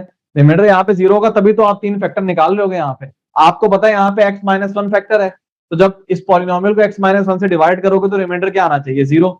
यही तो बताया था फैक्टर थ्योरम ने आपको, और ये बात प्रूव हो गई। आपने देखा रिमाइंडर यहाँ पे 0 आया। रही बात क्वोशंट कैसे निकालोगे, क्वोशंट आपको कैसे मिलेगा। तो ये जो बाकी 3 कांस्टेंट है ना, ये आपको क्वोशंट दे रहे हैं यहाँ पे। देख लेते हैं इस वाले एग्जाम्पल को, हाँ मिटा देते हैं आप। तो क्वोशंट लिखने का तरीका यहाँ पे क्या होगा, मैं क्यू ऑफ एक्स लिख रहा हूँ। सिंपल 3 नंबर है ना, तो आपने कांस्टेंट से स्टार्ट करना है। कांस्टेंट, फिर एक्स की टर्म, फिर एक्स स्क्वायर की टर्म, यहां से स्टार्ट करोगे। पहली चीज जो है ये कांस्टेंट है, दूसरी चीज जो है वो एक्स का कोफिशिएंट है, और तीसरी चीज जो है वो एक्स स्क्वायर का कोफिशिएंट है। और आपस में इनको ऐड कर दो, जो सब्ट्रैक्ट हो रहे हैं सब्ट्रैक्ट कर दो। तो कहने का मतलब ये आपके पास क्वोशंट आ गया, एक्स स्क्वायर -5x 6, 1 -5 6। बिलफर्ज अगर यहाँ पे 4 नंबर आ रहे होते तो अब आपके पास क्यूबिक बनता, मतलब कांस्टेंट, फिर एक्स की टर्म का कोफिशिएंट, फिर एक्स स्क्वायर का, फिर एक्स क्यूब। तो जैसे ही आपको क्वोशंट मिल गया, लाइफ आपकी आसान। जो भी क्वोशंट आपके पास आएगा उसको आप यहां पे लिख दोगे, एक्स स्क्वायर -5x + 6। अब क्योंकि क्यूबिक में अगर एक आपने निकाल लिया तो रिमेनिंग 2 बचेंगे, तो वो क्वाड्रेटिक बनेगी। और क्वाड्रेटिक को सॉल्व करना आप लोगों को आता है, क्वाड्रेटिक को सॉल्व करना मुझे बताने की जरूरत ही नहीं, आप आसानी से क्वाड्रेटिक को सॉल्व करेंगे। तो मैंने क्या बोला था, एक निकाल लो किसी तरह, एक फैक्टर निकाल लिया था ना, उस फैक्टर से बाकी 2 आसानी से निकाल सकते हो, क्योंकि आपको जैसी क्वोशंट मिलेगा, क्वोशंट होगा क्वाड्रेटिक। इसको फैक्टराइज करना कोई बड़ी बात नहीं है, मिल्टन ब्रेक से भी कर सकते हो, या अगर कोई कॉम्प्लेक्स रूट आ रहे हैं तो मैंने कल तरीका बताया था उसके अंदर भी, क्वाड्रेटिक फॉर्मूला से आपने करके पूरा उसको भी फैक्टर फॉर्म में कन्वर्ट कर सकते हो। वो कल बताई थी बात, दोबारा मैं नहीं बता रहा, चैप्टर नंबर 2 के अंदर वो पूरी बात बता दी थी। यहाँ पे असल में इजी केस है, जब इस क्वाड्रेटिक इक्वेशन को आप फैक्टराइज करोगे ना, तो 2 आंसर आ रहे होंगे मेरे ख्याल में, एक 2 होगा और एक 3 होगा। तो अगर फैक्टर की फॉर्म में कन्वर्ट करोगे, इसके 2 फैक्टर बनेंगे, x-2 x-3। तो इस तरीके से आसानी से जो क्यूबिक इक्वेशन है आप उसको फैक्टर फॉर्म में भी कन्वर्ट कर सकते हो, x-1 x-2 x-3। एक तो ये फायदा है, दूसरा आप रूट्स भी निकाल सकते हो। रूट्स कैसे, इस पूरी चीज को जब 0 के बराबर रखोगे, एक सेकंड, इस पूरी चीज को जब आप 0 के बराबर रखोगे तो 3 फैक्टर बन रहे होंगे, मतलब ये सिचुएशन बनेगी, x-1 x-2 x-3। इसको जब 0 के बराबर रखोगे तो वही कॉन्सेप्ट आपने यूज किया था, इसको 0 के बराबर रखोगे, x की वैल्यू 1 आएगी, इसको रखोगे 2 आएगी, इसको रखोगे 3 आएगी। तो आपको फैक्टर भी मिल जाएंगे, और अगर आपको रूट्स निकालना है तो रूट्स भी आ जाएंगे क्यूबिक इक्वेशन के, जो कि मुश्किल होती थी, हमने आसानी से उसको सॉल्व कर लिया। जनरल रैशनल रूट थ्योरम की ये होती है कि ये तो मैंने काफी आसान आपको बताया कि जैसे इक्वेशन में एक्स क्यूब का कोफिशिएंट 1 है, कुछ ऐसी भी इक्वेशंस होती हैं जिनमें एक्स क्यूब के साथ कुछ और नंबर लिखा हुआ है, जिसकी मैं एक एग्जांपल दे देता हूं यहाँ पे, वो एग्जांपल आप लोग को सॉल्व कर लेना बैठ के। एग्जांपल क्या है कि बिलफर्ज अगर आपके पास ये वाली क्यूबिक इक्वेशन आ जाए, किधर है 3x cube minus 10x square plus x plus 6, कोई भी सवाल आ सकता है, या तो रूट निकालो या फैक्टर बनाओ इसके, कुछ भी इक्वल टू 0 आ जाएगा, कुछ भी आ जाएगा। अब आपने सॉल्व करना है, कैलकुलेटर नहीं है, कैसे सॉल्व करोगे? अगेन वही हिट एंड ट्रायल मेथड लगाओगे, लेकिन यहाँ पे इतना इजी नहीं होगा। क्यों? आपने ये वाला नंबर भी देखना होता है, आपने ये वाला नंबर भी देखना होता है। यहाँ पे असल में 1 था तो इसलिए इग्नोर आपने कर दिया। इस वाले नंबर के आप फैक्टर बनाओगे, 6 के कितने फैक्टर बनेंगे? अगेन वही 6 का एक 1 होगा, एक 2 होगा, एक 3 होगा और एक 6 होगा। इसी तरह यहाँ पे जो नंबर है इसके फैक्टर बनाओ, 3 के कितने फैक्टर बनेंगे? एक 1 बनेगा, एक 3 बनेगा। आपने इसका भी फैक्टर बना लिया, आपने इसका भी फैक्टर बना लिया। जो रिजल्ट में रूट्स होंगे ना, वो क्या होंगे? जैसे इस वाले केस में तो सिंपल जो वैल्यूज आपको मिलती थी वो रूट्स होती थी, उन्हीं में से कोई एक रूट होगा। लेकिन इस वाले केस में क्या होगा? ये 6 के फैक्टर है, 3 के फैक्टर है, जो रिजल्ट में रूट्स है, मतलब किन वैल्यूज को आप पुट करोगे। जैसे यहाँ पे इन वैल्यूज को पुट करते थे ना, और इनमें से कोई एक आती थी, तो यहाँ पे किन वैल्यूज को पुट करोगे? क्या इन 6 वैल्यूज को पुट करोगे, या क्या मेथड होगा? तो मेथड सिंपल ये कहता है कि आपने पुट करना है इनके डिवीजन को, p अपॉन q को, वेयर p है 6 के फैक्टर, मतलब जो कांस्टेंट के फैक्टर है, डिवाइडेड बाय q क्या है? जो इस कोफिशिएंट के फैक्टर्स हैं। मतलब क्या पॉसिबिलिटीज बनेंगी? पॉसिबिलिटीज ये बनेगी कि 1 को 1 से डिवाइड करो, 1 डिवाइड बाय 1, 1 को 3 से डिवाइड करो, 1 अपॉन 3। इसी तरह 2 को 1 से डिवाइड करो, 2 को 3 से 2 को 3 से डिवाइड करो, 2 अपॉन 3। इसी तरह 3 को 1 से करो, 3 को 3 से करो, 1 आ जाएगा, जो कि ऑलरेडी कवर हुआ है वहां पे। इसी तरीके से 6 को 1 से करो, 6 को 3 से करो, 2 आ जाएगा, जो कि ऑलरेडी यहाँ पे कवर। तो आपने करना है क्या? अगर कांस्टेंट भी है और यहाँ पे कोफिशिएंट भी लिखा हुआ है, तो कांस्टेंट की भी फैक्टर बनाओगे, इसके भी फैक्टर बनाओगे। बनाने के बाद जो कांस्टेंट के फैक्टर है उनको डिवाइड कर दो जो कोफिशिएंट के फैक्टर है। ये वो वैल्यूज हैं, इनको पॉजिटिव है, आप इनको नेगेटिव भी कर सकते हो। अगर पॉजिटिव में कुछ नहीं आ रहा तो नेगेटिव में कहीं ना कहीं आएगा। इनको आपने पुट करना है इस फैक्टर, इसके अंदर लाजमी इनमें से एक 0 कर रहा होगा, एक रूट आपको लाजमी इनमें से मिल जाएगा, एक रूट लाजमी मिलेगा। अब ये आपका काम है, क्योंकि ये मुश्किल एग्जाम्पल है, ये इतनी आती नहीं है, ज्यादातर सिंपल वाले केस आते हैं, वही मैंने शुरू में आपको बताए थे। तो यहाँ पे इन वैल्यूज को पुट करना, मैं आंसर बता देता हूँ इसमें से कौन इसका रूट है। इसमें से आपको मिलके तीनों रूट मिल जाएंगे, तीनों रूट आपको मिल जाएंगे। यहाँ पे आप जब पुट करोगे ना, सबसे पहले 1, तो 1 भी इसका रूट मिलेगा आपको। अच्छा 3 पुट करोगे, 3 भी रूट है, और एक -2 अपॉन 3 है। मैंने कहा था पॉजिटिव भी हो सकते हैं और नेगेटिव भी हो सकते हैं, तो -2 अपॉन 3 एक इसका फैक्टर। तो कंक्लूजन इसका ये होगा कि जब भी आपके पास कोई पॉलिनोमियल इक्वेशन गिवन है, और ज्यादातर ऐसी इक्वेशन की बात की जाती है जिसके कोफिशिएंट इंटीजर हैं, तो आप क्या करोगे? जस्ट रैशनल रूट थ्योरम लगाओगे उसके ऊपर। मे बी आपको एक आंसर मिल जाए, मे बी आपको 3-4 जो भी इक्वेशन है वो सभी मिल जाए आपको रैशनल, लेकिन आपको चेक करना पड़ेगा। अगर चेक करो सब मिल गया तो बेस्ट है, अगर सब नहीं मिल रहा है, कोई एक आपको मिल रहा है, तो बाकी आप कैसे निकालोगे? सिंथेटिक डिवीजन वाली टेक्निक आप लगा दोगे। नॉर्मली क्यूबिक का ही आपको देंगे, तो एक अगर आपको मिल गया तो सिंथेटिक लगा के आप क्वाड्रेटिक इक्वेशन बनाओगे और उससे बाकी निकाल लोगे। ठीक है, तो इंटीजर कोफिशिएंट अगर आपकी इक्वेशन में है तो वहां पे तो रैशनल रूट थ्योरम आप वर्क करेगा, या तो एक आ जाएगा या आपको सब मिल जाएंगे, वो आपको देखना पड़ेगा। लेकिन कुछ स्पेसिफिक केसेस भी हो सकते हैं, कोई ऐसी इक्वेशन आ जाए जिसके कोफिशिएंट इररेशनल हो। कुछ स्पेसिफिक ऐसी भी हैं जिनके कोफिशिएंट इररेशनल हो, लेकिन फिर भी उसके अंदर रैशनल रूट थ्योरम वर्क कर रहा होगा। मतलब उसमें लीडिंग कोफिशिएंट और कांस्टेंट की टर्म में इररेशनल नहीं आ रहा, वहां पे इंटीजर आ रहा है, दरमियान में इररेशनल कोफिशिएंट आ रहे हैं, वहां पे भी आपका रैशनल रूट थ्योरम वर्क कर सकता है। लेकिन अगर लीडिंग और कांस्टेंट में अगर इनमें कहीं इररेशनल आ गया तो फिर तो वो सेंस नहीं बन रही होगी रैशनल रूट थ्योरम की। खैर ये तो डिटेल की बातें सारी, लेकिन मेन बात आपको कंक्लूजन मैंने बता दी है। नॉर्मली अब आप वर्डिंग पढ़ोगे कि जो इक्वेशन है उसके इंटीजर कोफिशिएंट है, उन्हीं में आपको रैशनल रूट थ्योरम वर्क करेगा और उन्हीं में आपको रैशनल मिलेगा। तो ये स्टेटमेंट मेजॉरिटी 99 में तो परसेंट में तो ठीक है, लेकिन ऐसी कोई स्पेसिफिक एग्जांपल भी हैं जिनमें कोफिशिएंट इररेशनल है लेकिन तब भी रैशनल रूट थ्योरम वर्क कर रहा है और वहां पे भी रैशनल आपको वैल्यू मिल रही है। जैसे अगर आप सॉल्व करना चाहो तो एक ऐसी एग्जांपल है कि एक्स क्यूब माइनस ब्रैकेट के अंदर लिखो 1 + 2√2, ब्रैकेट के बाहर होगा एक्स स्क्वायर। इसी तरह प्लस ब्रैकेट के अंदर 2 + 2√2, बाहर होगा एक्स, और एंड पे आपके पास है -2। तो आप इस इक्वेशन को सॉल्व करो, पहली बात देखो इसमें कोफिशिएंट इररेशनल भी आ रहे हैं, लेकिन यहाँ पे भी रैशनल रूट थ्योरम वर्क करेगा और आपको वैल्यू दे रहा होगा, आई गेस यहाँ पे वैल्यू 1 आ रही होगी रैशनल वैल्यू, तो रैशनल रूट थ्योरम भी यहाँ पे वर्क कर रहा होगा। तो कंक्लूजन बस मैंने आप लोगों को बता दिया कि आप लोगों के लेवल पे जो आएंगे उनके कोफिशिएंट इंटीजर ही होते हैं। तो एक अगर आंसर आ रहा है बाकी नहीं आ रहे, चेक कर लेना आप लोग। अगर बाकी नहीं आ रहे तो सिंथेटिक डिवीजन यूज करो, अगर बाकी आ रहे तो that's it, rational root theorem ही काफी है आप लोगों के लिए। थ्योरम्स वाला टॉपिक हम कर रहे थे। 3 ही थ्योरम है, जिसमें पंजाब बोर्ड सिंध बोर्ड में तो 2 ही मेंशन है, रिमाइंडर थ्योरम और वेक्टर थ्योरम। तीसरा बड़ा काम का था और बीच में कहीं ना कहीं मेंशन हुआ है रैशनल रूट थ्योरम, शायद नाम ना उन्होंने डिस्कस किया हो, कहीं ना कहीं तो मेंशन होगा। बड़ा इंपॉर्टेंट है, जैसे मैंने आप लोगों को न्यू बुक के अंदर बताया था कि फैक्टराइजेशन का टॉपिक था कॉम्प्लेक्स नंबर के अंदर, कि एक इक्वेशन को आप फैक्टराइज कर रहे थे लेकिन जो फैक्टर बन रहे थे ना वो रियल नंबर के अंदर नहीं थे, कॉम्प्लेक्स नंबर के अंदर बन रहे थे। तो वहां पे भी आपने रैशनल रूट थ्योरम के जरिए से ही पूरा रियल मालूम किया था, फिर आपके पास बाकी आ गए थे। तो डिस्कस नहीं था लेकिन कर रहे थे आप, तो वो भी मैंने आप लोगों को बता देता। इसके अलावा 2 ऐसे थ्योरम है जिनके बारे में मैं बस नाम बता रहा हूं आपको, अगर चाहो तो खुद सर्च कर लेना इसके बारे में। ये जो थ्योरम है ये मेंशन है किप्स की बुक के अंदर, किप्स जो ECAT की बुक है वहां पे मेंशन हुए हैं। वहां पे टोटल उन्होंने 7 थ्योरम शायद मेंशन किए हैं, जिसमें से 5 तो हम पढ़ रहे हैं, 2 हम नहीं पढ़ रहे। ठीक है, तो इनका मैं नाम बता रहा हूँ, टाइम अगर आप लोगों के पास हो तो सर्च कर लेना इसको। जो 14 था ना उसको आप कहते हो रूट लोकेशन थ्योरम। इसका मकसद मैं बताया तो मकसद बस इसका ये था कि आपको मालूम करना हो कि यार रूट किन नंबर्स के दरमियान आ रहा है। लोकेशन का मतलब आप रूट्स की लोकेशन मालूम कर रहे हो कि यार किन 2 रियल नंबर्स के दरमियान ही आपको रूट मिलेगा। ये असल में इसका मकसद होता था। बाकी सर्च करना आप सर्च कर लो।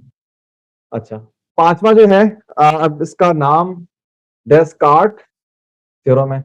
अब इसका क्या मकसद है, इसका मकसद क्या था? हाँ, इसका मकसद ये था कि आपको बताता था कि कोई भी पॉलिनोमियल इक्वेशन है वो क्वाड्रेटिक नहीं है, क्यूबिक कोई भी हो, उसमें कितने पॉजिटिव हैं कितने नेगेटिव हैं, जो आपके रूट्स मिल रहे हैं कितने पॉजिटिव हैं जो रियल होंगे। तो ये वैसे मेरे में रियल के बारे में ही आपको बताता है। इसका पूरा नाम है साइन रूल। बाकी जो 2 थ्योरम है ना उनके ऊपर आ जाओ। वो 2 थ्योरम जो है ना वो आपने क्वाड्रेटिक इक्वेशन में पढ़े हुए हैं। क्वाड्रेटिक इक्वेशन में अगर आपको याद हो आपने टॉपिक पढ़ा हुआ था sum of root and product of root का, वो एक स्पेसिफिक क्वाड्रेटिक इक्वेशन के अंदर पढ़ा था। जनरल थ्योरम किसी भी पॉलिनोमियल इक्वेशन के अंदर वैलिड है। कोई भी पॉलिनोमियल इक्वेशन है अगर आपने मालूम करना हो उसके सम ऑफ रूट्स, तो सम ऑफ रूट्स का फॉर्मूला क्या होता है? माइनस ये वाला फॉर्मूला होता है, माइनस आता है ना इसके साथ, हाँ माइनस आता है। इसका मतलब क्या है, अगर आपको याद हो पॉलिनोमियल इक्वेशन मैंने जनरल फॉर्म में क्या लिखवाई थी? सबसे पहले an x की power n plus an minus 1 x की power n minus 1 dot dot dot a1 x plus a not. ये पॉलिनोमियल की जनरल फॉर्म मैंने आप लोगों को बताई थी। तो अगर कोई भी पॉलिनोमियल इक्वेशन गिवन है, जैसे मैं आप लोगों को एग्जांपल देता हूं जो कल क्लास में मैंने सॉल्व करवाया था ना, उसी के हम रूट को सम भी कर लेंगे, हमें पता था। जैसे मैंने एक आप लोगों को एग्जांपल एंड पे बताई थी, मैंने बोला था इसको आप लोग रैशनल रूट थ्योरम से करना। 3 रूट आ रहे थे, इसकी एग्जांपल लेते हैं। ये वाली क्यूबिक इक्वेशन थी 3x cube minus 10x square plus x plus 6। इसके हमने रूट निकाले थे तो 3 रूट आ रहे थे, 1 3 माइनस 2/3। इसके तो रूट आपने निकाले में ना। ये थ्योरम आपको उस वक्त हेल्प करेगा जब आपको रूट्स निकालने नहीं है। आपको जस्ट एक क्यूबिक इक्वेशन या 4th डिग्री की 5th डिग्री की कोई भी डिग्री की इक्वेशन आपको पता हो और आपको जैसे सवाल दिया जाए कि यार इसके रूट का सम क्या होगा। अब रूट्स इतने ज्यादा होते हैं, आप कैसे उनको ऐड करोगे? तो ये थ्योरम जो है ये आपको बता, और ये इसमें कोई है नहीं रियल रूट्स का कॉम्प्लेक्स रूट का, नहीं भाई। जितने भी इसके रूट्स हैं, जैसे क्वाड्रेटिक इक्वेशन में क्या रूट कॉम्प्लेक्स नहीं होते थे? होते थे बिल्कुल, रियल भी होते थे कॉम्प्लेक्स भी होते थे। तो फॉर्मूला तो सेम ही रहता था। सम ऑफ रूट का फॉर्मूला क्या था? माइनस बी अपॉन ए। वो हमें कंसर्न नहीं था कि रूट्स कॉम्प्लेक्स होंगे रियल होंगे। तो कोई भी रूट्स इस इक्वेशन के आ रहे हैं, जितने भी रूट्स होंगे इसके, जब आप सम करोगे तो एक तरीका होगा मैनुअल सम करना, कि आपने पूरे रूट्स निकाले फिर उन रूट्स को सम कर रहे हो या मल्टीप्लाई कर रहे हो। फॉर्मूला बड़ा इजी है, डायरेक्ट ये फॉर्मूला यूज करोगे आपके पास सम आ जाएगा। करके देख लेते हैं। जैसे इस फॉर्मूले का मतलब क्या है? इस फॉर्मूले का मतलब माइनस न्यूमरेटर में क्या मौजूद है? न्यूमरेटर में जो हाईएस्ट डिग्री का कोएफिशिएंट होगा ना, हाईएस्ट डिग्री एक्स क्यूब है, इसके कोएफिशिएंट को आप बोलोगे an, जिसको मैंने लीडिंग कोएफिशिएंट बोला था। उसके बाद जो नेक्स्ट डिग्री होगी, फॉर एग्जांपल एक्स क्यूब है ना, उसके बाद कौन सी टर्म होनी चाहिए? एक्स स्क्वायर की होनी चाहिए। उसका जो कोएफिशिएंट है ना उसको आप क्या बोलते हो? an minus 1। तो ये an माइनस 1 इसका कोएफिशिएंट होता है और an जो है वो इसका होता है। ये आपको पता होना चाहिए। ठीक है, तो अब अगर आपको मैं बोलूं सम ऑफ रूट निकालो इस एग्जांपल में, तो बड़ा इजी हल होगा। क्या आएगा सम ऑफ रूट?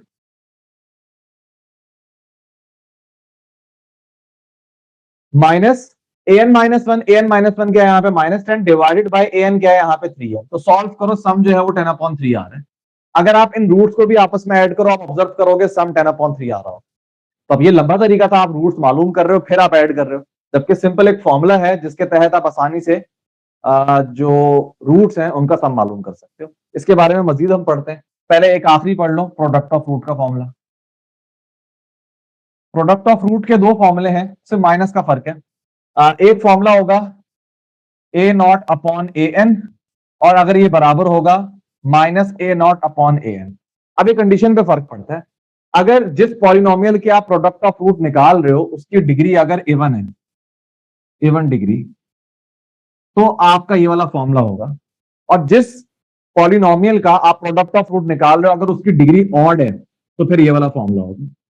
जैसे आपने ये वाला पॉलिनोमियल है ना, इसकी डिग्री 3 है, मतलब ऑड डिग्री है, तो अगर मैं बोलूं यहाँ पे प्रोडक्ट ऑफ रूट निकालो तो फॉर्मूला यहाँ पे ये वाला आप यूज करोगे -a0/n। अब a0 क्या होता है? कांस्टेंट। कांस्टेंट यहाँ पे क्या है? 6, तो -6/an क्या है यहाँ पे? लीडिंग कोएफिशिएंट तो 3 रहेगा, तो आंसर क्या आ रहा है? -2। आप ऑब्जर्व कर सकते हो, इन अगर तीनों को आप मल्टीप्लाई करो, देखना आंसर -2 आ रहा होगा। एक चीज ध्यान में आ सकती है, फॉर एग्जाम्पल अगर ये क्वाड्रेटिक इक्वेशन है x², क्योंकि क्वाड्रेटिक इक्वेशन में समझना थोड़ा आसान होता है। बिलफर्ज अगर मैं आपको बोलता हूँ ये वाला फॉर्मूला आपने अप्लाई करना है सम ऑफ रूट का, तो यहाँ पे सम ऑफ रूट क्या होंगे? सम ऑफ रूट का फॉर्मूला क्या होता है दोबारा देख लेते हैं। वैसे आप क्वाड्रेटिक इक्वेशन पे तो सिंपल -b/a वाला फॉर्मूला यूज कर सकते हो, लेकिन मैं आपको अभी जनरलाइज फॉर्मूला बता रहा हूँ, क्योंकि हर दफा क्वाड्रेटिक इक्वेशन थोड़ी ना आएगी, किसी भी डिग्री की इक्वेशन आ सकती है, तो जनरलाइज फॉर्मूला आपको बताना चाहिए।